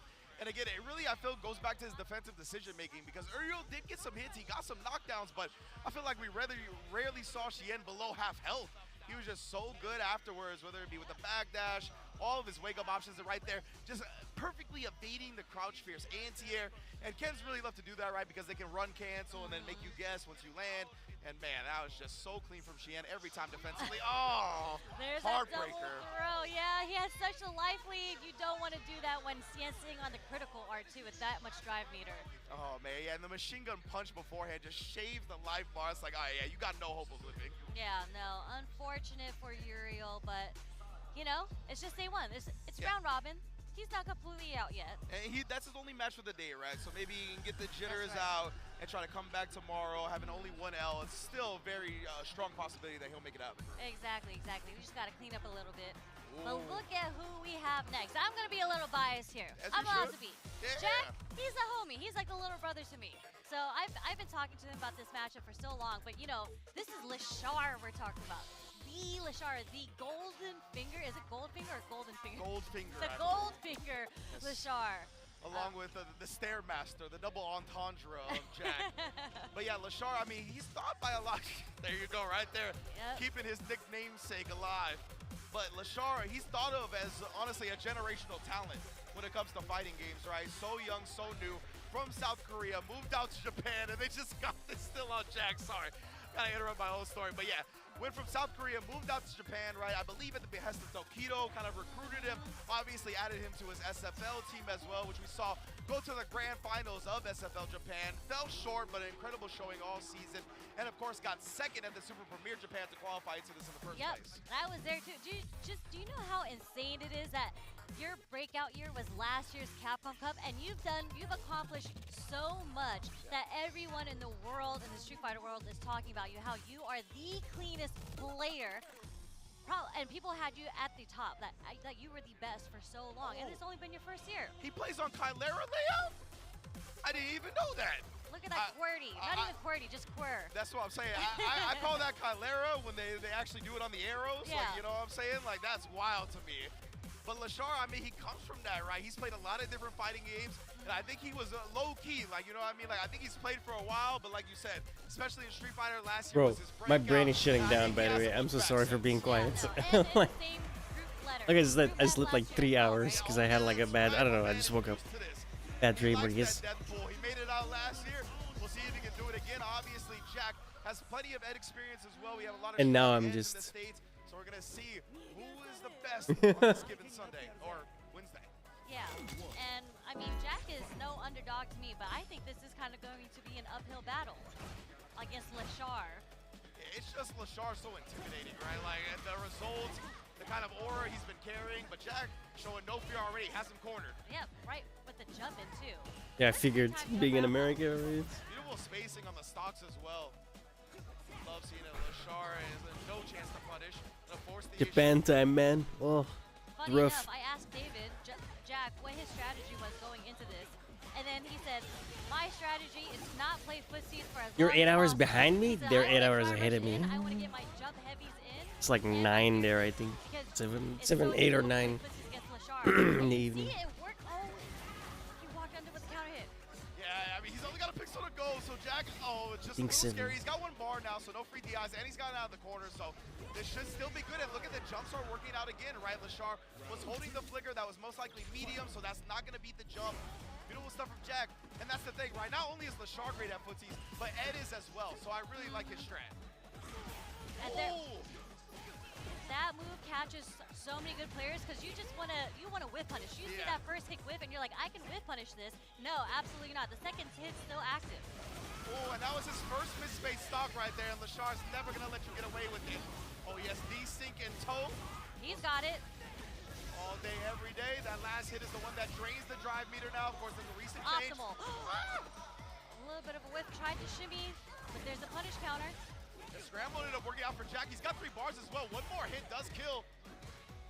Try to catch him off back. What a nice dash under. Gets the whip punish from the low forward. Again, can't whip against Lashar. And now he's burnt out again. He is cornered, but like you said, Jack's got plenty of meter to defend himself. That's why you see Lashar hesitating for a minute, trying to bait something. Yeah, you see Jack buffering, right? You see him. Here we go. Oh! I wonder if he tried it. We saw the stock come out. That was most likely a super, right? I think there was just a misinput there. I think he was trying to cancel into the super. Oh, that's unfortunate. Oh, Lashar doesn't get clipped by the OD, and Jack has worked his way into a prime position again. You want to cut off the screen, but just short on the drive rush. Oh. We're going to see the level 2 come out again. My man is so consistent with the D-Syncs. Easily taking him all the way to the corner, too. Let me get that. Just try to perfect play at the center this time, but Jack has made his way out and beats out the throw. Okay, goes we're into going to the see feng shui. Yep, let's see what the feng shui gets him. Parried up, but yeah, it wasn't a perfect parry, so Jack continues the pressure. Feng Shui still active for quite some time here. Oh, actually caught him, but he walked out just to back throw him back in. Jack here tried to bait. I like that, but Lashar didn't fall for it. Okay, and Lashar very close to another level 2. Oh, man, you're right. It's looming. Ooh, you see the movement? Yeah. I love Jack not committing to any drive rush right there. Just tried the parry. Didn't go for the throw either, too. Oh, but the throw works this time, and he takes the first game against Lashar. Yes, indeed, he does. And man, yeah, Jack has been utilizing the jumps, right? He's been really trying to make and just overload Lashar's mental stack. It's been a lot. At certain ranges, he's either going with drive rush, going with jump, all kinds of different things to just make Lashar think about the ground game and maybe slip in some jump-ins, and it's been successful. Because at the end of the day, Ed's anti-air still aren't the strongest. Yeah. And Jerry's jump-ins are kind of cheap. Yeah. Ooh, and then Jack calling out the throw attempt as well. Look at him right now. He's cooking. He is cooking. He is making all the right reads defensively and offensively. He might just be in Lashar's head. Oh, man, Lashar does end up getting that crouch medium punch for the low. Very close. Yeah, very close to being burnt out. Nice parry right there. Knew it. That's one of the popular strats from Jury, but a perfect parry right back. They are going for some parries right now. As they should. The blue stuff well represented as per usual. Gonna force his way in, and the blue stuff gets thrown that time. Jack a little bit too happy with it. Nice adjustment from Lashar. He did try to bait out the reactions to the drive rush. I think I'm gonna call it after this group, and then we'll watch the last two groups when I wake up tomorrow. Or yeah, later today. It's 11 p.m. or a.m. Well, tomorrow, obviously. Too fast, and the DP too slow. Jack on set point, just like that. With the level 1, the first bust out that Lashar did, and Jack still blocked in time. Because I'm definitely going back to bed, dude, after this. I got a massive fucking headache. It's really annoying. I don't usually get headaches, so. Oh my, that was such a hard call out. Super delayed dive kick into beating the attempt at the jab. It's double annoying. Oh my goodness, and Jack overwhelming Lashar right now, but a perfect parry on the block string, and this could be a complete turnaround. Level 2. He's definitely in the corner. This is scaling because of the perfect parry damage, right? Still decent, but he wants the corner carry more than anything else. Yep, but Jack has, again, made all the right defensive reads thus far. Oh, and he's shilling a there lot it is again! Amazing reads from Jack. He's got level 3. That's it. Holy, what a hard call out. She almost said fuck. Literally gave Jack You could hear it. Holy that was incredible play. Can't say that. Yes, I love the fact that he didn't go. Look at this man right here. That's funny. Staring directly into the camera. Wisconsin's own. Insane. From the Midwest, all the way from Wisconsin, as you said. Who would have imagined someone from Wisconsin taking out Lashar on the stage? Right here, right? In Japan. Amazing stuff. And I love that, right? He saved the jump medium punch to counter the throws. Like, just twice he did it. And I love that he didn't do it both times on Wake Up. One time he did it on Wake Up, and one time it was to counter a block string into throw, right? Beautiful decision-making from Jack. That was one of the best sets I've ever seen him play, honestly. I mean, he played so clean, and it's crazy because he really stuck to his strategy. Like, the strategy that he built out going into this match worked out so well for him. And the times that we called out where you couldn't whiff against Lashar, he got whiff punished every single time he whiffed. Honestly, dude, I think it's crazy. On the one hand, right? On the other hand, it already lasts long enough. But it's kind of crazy that CAPCOM Cup, the fucking finals, He's amazing at it. His character's amazing at it. I gotta force a different strat. is best out of 3. Even Kazunoko, right? When he How is that not CAPCOM best Cup, out of 5? said the First same to thing. 3. I picked Yun because I'm not trying to play footsies against Daigo. So yeah, it's a beautiful thing, and you And gotta like know best out of what your 10 matchup is for and the where your strengths fucking lie in. So amazing stuff from Jack. Just this combo got me hyped, man. Off the wake up. Yeah. best out of 11, Tingley. Man, a Jack 2-0. 2-0 over Lashar as well. Who would have imagined For the that? finals, I'm the sure actual people's final fantasy final. brackets are a little messed up right now because I've talked to Like so many first people, to they're 2 like, is crazy, "We in my love Jack, opinion, dude. but That's there ain't over no like way. in 5 There's seconds. No way. No And chance, it was no a 2-0. Insane play. And this is just day 1. Day 1. We've already seen so many upsets. That's what we've come to expect here at CAPCOM Cup. Man, and that point differential, those 2-0s really matter. It so really does. Huge dub for Jack here. But now we're going to, man, I forgot how sick this group is. I just, Every match when is a it's complete first to banger after 3, banger. you Big see a Bird lot versus more Yen shit. now. The biggest 'Cause- bird. And we just saw both of these players win against their earlier matches. The biggest bird, Big Bird. Just taking people it get over used to Loyalty, each other, right? and But taking in the it first of 2, over Yuri of Valorial. you can like rush on by, Both of so to these players speak. here looking to come out super hot, right? You're able to get up 2-0 in your first 2 matches in the group stage. That puts you in prime position to get out, whether it be in winners or losers. So this is a huge match for both players right now. Yeah, I think matchup-wise, I think it's slightly in the favor of Rashid. I mean, a lot of players say he's like, you know, top-tier character in this game, right? The thing is, Cien has played against Oil. That's literally his training partner. Yeah, true. So he has so much Rashid experience. I'm so interested in seeing how he approaches this matchup because again, Big Bird and Oil King do play differently. Yeah, absolutely. And of course, like we said, DJ falling off the map a little bit. So definitely it could be like matchup experience-wise advantage in Shien's favor. We'll see if it'll be enough to kind of make up the difference. Definitely interested in seeing how it all goes, of course, if Xian has any unique answers to the level 2. Because remember that sway, the forward one is projectile invulnerable, so maybe he can catch Big Bird sleeping and not being ready for that. Imagine if he sways through the Yasar. Imagine, right? Dancing on people. Usually that's just going to be tough because Rashid's will like forward advance, like spinning mixer or do something, right? So it's going to be tough to actually do that. But we'll see if we get a wow moment for sure. Yeah, and for sure, we see these wild moments come from character specialists. Yes. And indeed, Cien is the DJ character specialist here. Very excited to get this one underway. And wow! The dash forward, crouch jabs, trade. Okay, both get counter hit. My man was looking for the CQC, close quarters combat only. Sam medium kick just to check Big Bird from walking in on him. There's the sway. So good, man. Like we said, DJ is just so good at punishing people for the way they traditionally take their turns in this game. He is the anti-meta character. Cien actually thought the target combo was going to connect because Big Bird walked forward. I was surprised he was able to block in time. Yeah, beautiful little micro block right there and perfect parry off the light string. I love seeing that. A little delay, trying to see what Big Bird was going to do. Big Bird does not take the fight. Especially when people drive rush out of the corner, they tend to backdoor right, so he definitely tried to bait him into techie. Right now, Big Bird not gonna fall for any of that backdash avoids, but as soon as he gets the chance, busts out. I have a hard time dealing with Rashid. It's very overwhelming. Because when you backdash and you do the So is DJ. stand jab and they block it, you're used to doing a chain or a delayed button. Precisely. Rashid is like dialed up to 11. Now again, the crouch fear is just trying to really utilize the spacing of Rashid. Oh, wanted to get into that right after, but she ends so quick on the processing. Right? He whiffed crouch strong into a perfect parry. That's some Street Fighter 6 play right there. That's how you gotta do it, straight up. Oh, chasing him down with the drive rush and beat him to the button. And Xian's gonna empty the clip right there. Machine gun punch right into the level 3. This Magazine. gives him time to maybe build back some bar as well. Yeah. And make sure he burns that Big Bird from the next string. Yep, next block. Wow, that caught him so high up in there too. Indeed, and you know, the Big Bird, yeah, he's just gotta hold that round. I think he knew that Xian was going to come for the burnout, right? But he didn't want to sacrifice any of the meter, rather go into the final round with 3, potential 2 Yasars, right? Exactly. There's one. Let's see how Xian deals with this pressure. What a check. Okay, and he walks into it. No, that's unfortunate. You know he was just trying to walk as close as possible and block, but sometimes you get caught slipping. Oh, wow, it catches as a cross-up, too. One of the only anti-airs in the game that has a cross-up hitbox. Okay, there's the whip punish. We're going to see some damage come out right now. Into level 1. Try to get as much damage as possible here. Somehow gets thrown as a setup. Oh, the check again on the drive rush overhead. Yeah, he knew that Big Bird would have killed with that, right? If that was a drive rush overhead starter, so he scouted it perfectly.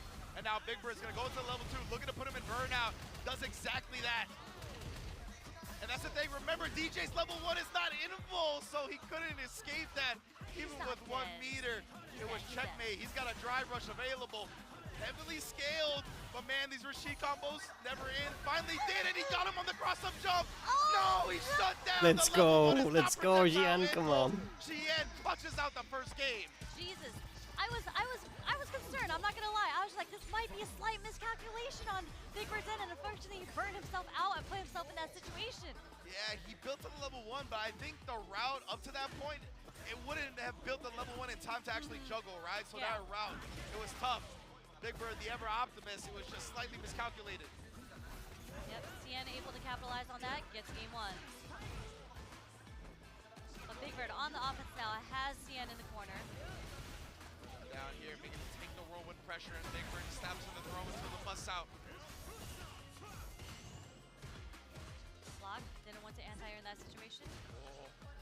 Cien, look at Cien so strong in neutral.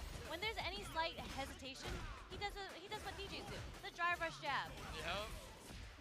Precisely here. Oh, and the trade combo from Big Bird. Yeah. Fans knew how that one would play out. Yeah, Big Bird not trying to give Cien the opportunity to breathe right now.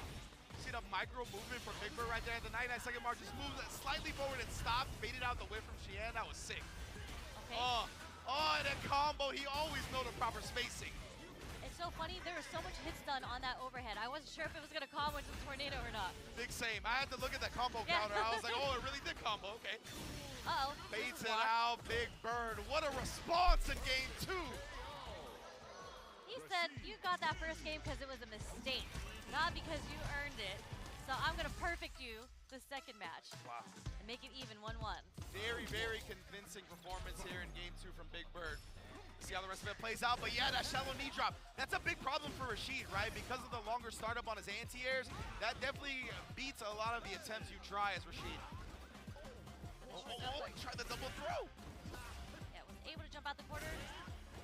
Dude, I don't know why we do that. I'm happy pros do that too. Like, oh, the first grab didn't work. Let me try it again.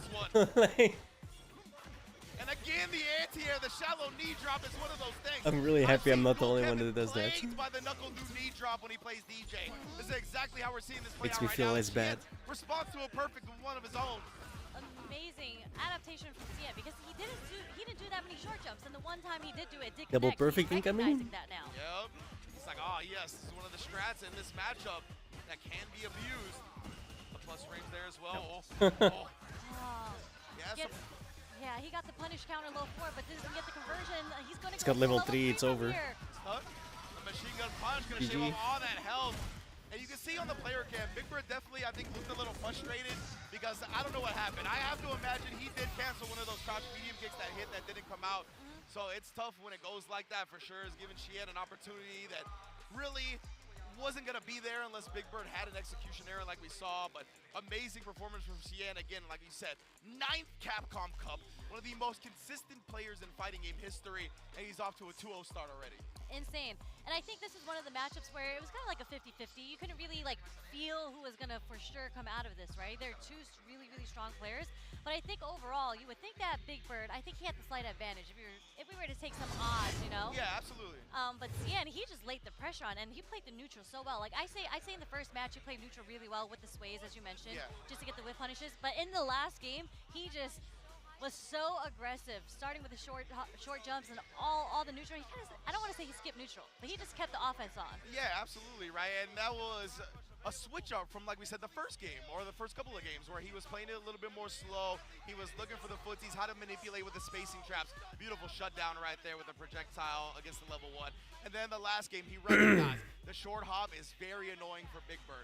It's going to be just tough if I overwhelm him with stuff like that, along with, of course, the very long drive rush of DJ as well. Yeah. Cien, just such clean play. There weren't that many times of the scramble, actually. No, there wasn't. Yeah, absolutely. And what mental fortitude from Cien, because that was such a convincing game too from Big Bird to really come back like that and immediately make adjustments. You can see he's been playing fighting games for a long time, and that's what we talked about, man. The anti-airs, it's just so tough. You really have to start kind of trying to perfect parry them, but then of course that opens you up to an empty jump, and it's just hard, man. You can't even air to air because the short jump is so short. Like, you just really, really have to be prepared to do an early mixer. Yeah, exactly. And I mean, it's a lot to ask when you have to worry about everything else that we do when it comes to playing neutral and fighting games. So incredible stuff right there from Cien, off to a 2-0 start. Big Bird 1-1 now. He did win his first game. Yeah. So yeah, man, I believe Big Bird is gonna be done for the day. We got Oil King versus Jack to close out our group. Insane. Oil King versus Jack, and we just saw Jack take out Lashar. Yeah, right? Oh man, I just forgot about that. So this is gonna be really interesting because they actually play each other at Evo. Oh, okay. And Jack said it was free. I didn't get to see the match. I didn't get to see it, but Jack did say he kind of freed up a little Oil King, you know? And come on, we're talking about Rashid. There's so many great Rashid players, and we cannot gloss over the fact that Dual Kevin plays with Jack all the time. The top 2 Midwest representatives out of the United States are Jack and Dual Kevin. Yep. Right? So straight up, and obviously they're the 2 here at Capcom Cup as well. They play each other all the time. This might be the matchup that Jack knows the most. That's right. I'm very interested to see, because I will say Oil King does play different from Dual Kevin. For sure. It's always one of those situations that can help and hurt, right? Yeah. If you get a little bit too in your own head about the way you think Rashid should be played, you might get caught off guard. But if Jack can just stick to what he knows about the character, I think it's going to go a long way. I mean, all you got to do is just drive rush medium kick, right? That's what they tell me. Apparently right now, Oil King, though. And this is one of the things about the group stages, right? He knows he lost to Jack at Evo. He knows he's in his group. So I'm sure he studied the tapes as well. And look at these anti-airs already coming out. Yeah, as you mentioned, when you've lost to someone, you usually go back to the lab and study them and try to practice against them. And he burned them out with that one, but Jack still being able to press back, and a beautiful backdash, man. Just outspacing the jump in right there. That was good stuff from Oil King. Yeah, making whip, that's usually not an option that most people do too. Most people try to either parry it or just block the jump fierce. Yeah. I love that. Knowing that like it feels like it's a little bit shorter on the range of the jump when it comes to that, right? So I like Oil King's adaptation. Okay. Ooh, and the delay right there. With the medium punch, caught the fuzzy defense timing from Oil King. Oh man, it's so tough to anti-air after the wall cling. Yeah, somehow gets hit by the jumping portion of it, and we're gonna see the level 2. What's the mix-up here? Yeah, you would have thought he anti-aired because he didn't commit to anything, right? But still awkward. He's able to sneak a throw in here. He's still got the air current there as well. Caught him reaching. Taught him a couple of lessons right there. He has learned from the Evo set. Yeah, he's gonna have to take a little bit of an adjustment here. Are we gonna take some time? Yep, take some time to think about it in the character select screen. He has to figure out how he's going to approach this matchup differently. And I don't think we've seen a lot of... We've seen jump-ins. We've seen a lot of jump-ins so far, Rashid's right? very annoying. It's like I said, I have a hard time dealing with him because he's so overwhelming. Especially like drive rush jab. Especially when he's fucking... He can jump. Dude, he can like... the charge, win shots, or anything like get that. the speed boost off of his regular projectile. What the fuck is that? You know what I mean? Him on the ground a little bit The more. hell? Beautiful check right there. Oil King's the one that busted out with a drive rush, but Jack more than ready. With the crowd strong, and immediately puts Oil King to the corner. But no, Rishi can get out of the corner pretty easily. Yeah, that's the thing, right, Jack? He's trying to stay at this space where, again, oh man, such good jump timing from Oil King. Caught him committing to the big bite. Now we're gonna play it nice and slow again here. Not committing to anything too heavily. Does drive rush cancel there, and now severely losing the drive meter war. Yeah, had to get hit there, or he was going to take the burnout. The decision was up to him. Okay. What a check with the crouch jab. Again, busting out with the OD fireball, calling out the throw attempt as well. You thought I was trying to safe jump you? Nah. The punish counter throw was enough to kill. Okay, we punished with OD mixer. Yeah, that was kind of sick. Like you said before, right, that button's scary to try to whip punish because of the first hit, so I kind of like Oil King just busting out with something invincible. Right now, Jag, yeah, obviously the juries are staying fierce merchants. I love that spacing trap, though. Best punish in the game for sure. The neutral jump actually punished him. Yasar is out. Try to meet him in the middle right there, but the advanced spin mixer and the Yasar still comes. Obviously, that overhead was coming because it was going to be a perfect space to combo. Nice anti-air with the OD mixer, keeping Jack in the corner. Jump was too obvious. The reversal OD fireball from that space, but man. Oil King is so good at spacing against the jump fierce. He's gotten a punish counter every single time. Legitimately. Not every single time, but 2 times so far. Yeah, and that's 2 times more often than we see it, right? So. Are we going to see a level 1 come out? He's holding on to it until he's close to the corner. How much magic you got in this pixel, Jack? Oh. All the magic in the world. I'm not sure what Oil King woke up with. We saw the counter hit. Obviously, he was burnt out, so no parry available, and that was safe jump timing. I don't know. I don't know what happened. I'm wondering what that counter hit was. Yeah. Maybe it was like a mistake on the input for a super, like his level 1 super? Yeah, but that should have safe jumped to level 1 super still, right? Yeah, exactly. Yeah, it was a safe jump no matter what, but he had no options at that point. Very strange, but yeah, I guess because of that, he was like, I'm probably just gonna get chipped out, so I might as well try Might as well do something, the right? super just in case Jack messes up his safe jump. Yeah, something like that, so. Regardless, didn't come out. Valiant effort from Oil King there. And Jack, I mean, what a response. I think he was really confident after that Lashar and had beaten Oil King before, so kind of went into that first game a little reckless. Now he's looking super sharp. Yep, definitely. Whatever he thought about in that character select screen is working out for him right now. Sindy getting the perfect parry, just slowly pushing Rashid to the corner, but Oil King, I think he caught onto his habits a little bit. Fishing for the big Renko kicks, and he's not going to let him have it. Like that, we're at set point for Oil King. Oil King needs this right after he dropped the first game. Again, I'm not sure. Just a raw jumping connects. Yeah, he just got hit crouching. Like, he honestly, if he would have stood up, it might have whiffed because obviously your hurt box gets extended when you crouch in this game. So, ooh, right over the fireball. That's always something Rashid looks for in this matchup. That's how you know he's been practicing this matchup. Now, that was beautiful jump timing from Jack right there to not have to block that jump in. Okay, 2 throws, 3 throws. Yeah, Jack thought he was going to switch it up that time, but no switching. We just loop in. Oh, the air-to-air throw from Jack, though. That puts Oil King in the corner. Is this the beginning of the comeback? Air-to-air as well. Okay. Okay. We're going straight into level 3. We're going to take that damage, build some meter back. Yeah. I like that decision right there. CA, put yourself in prime position to take this round. Force a whole nother round, force a whole nother round of decisions. Will he OD Mixer? No, OD Mixer, jump back. He burned himself out!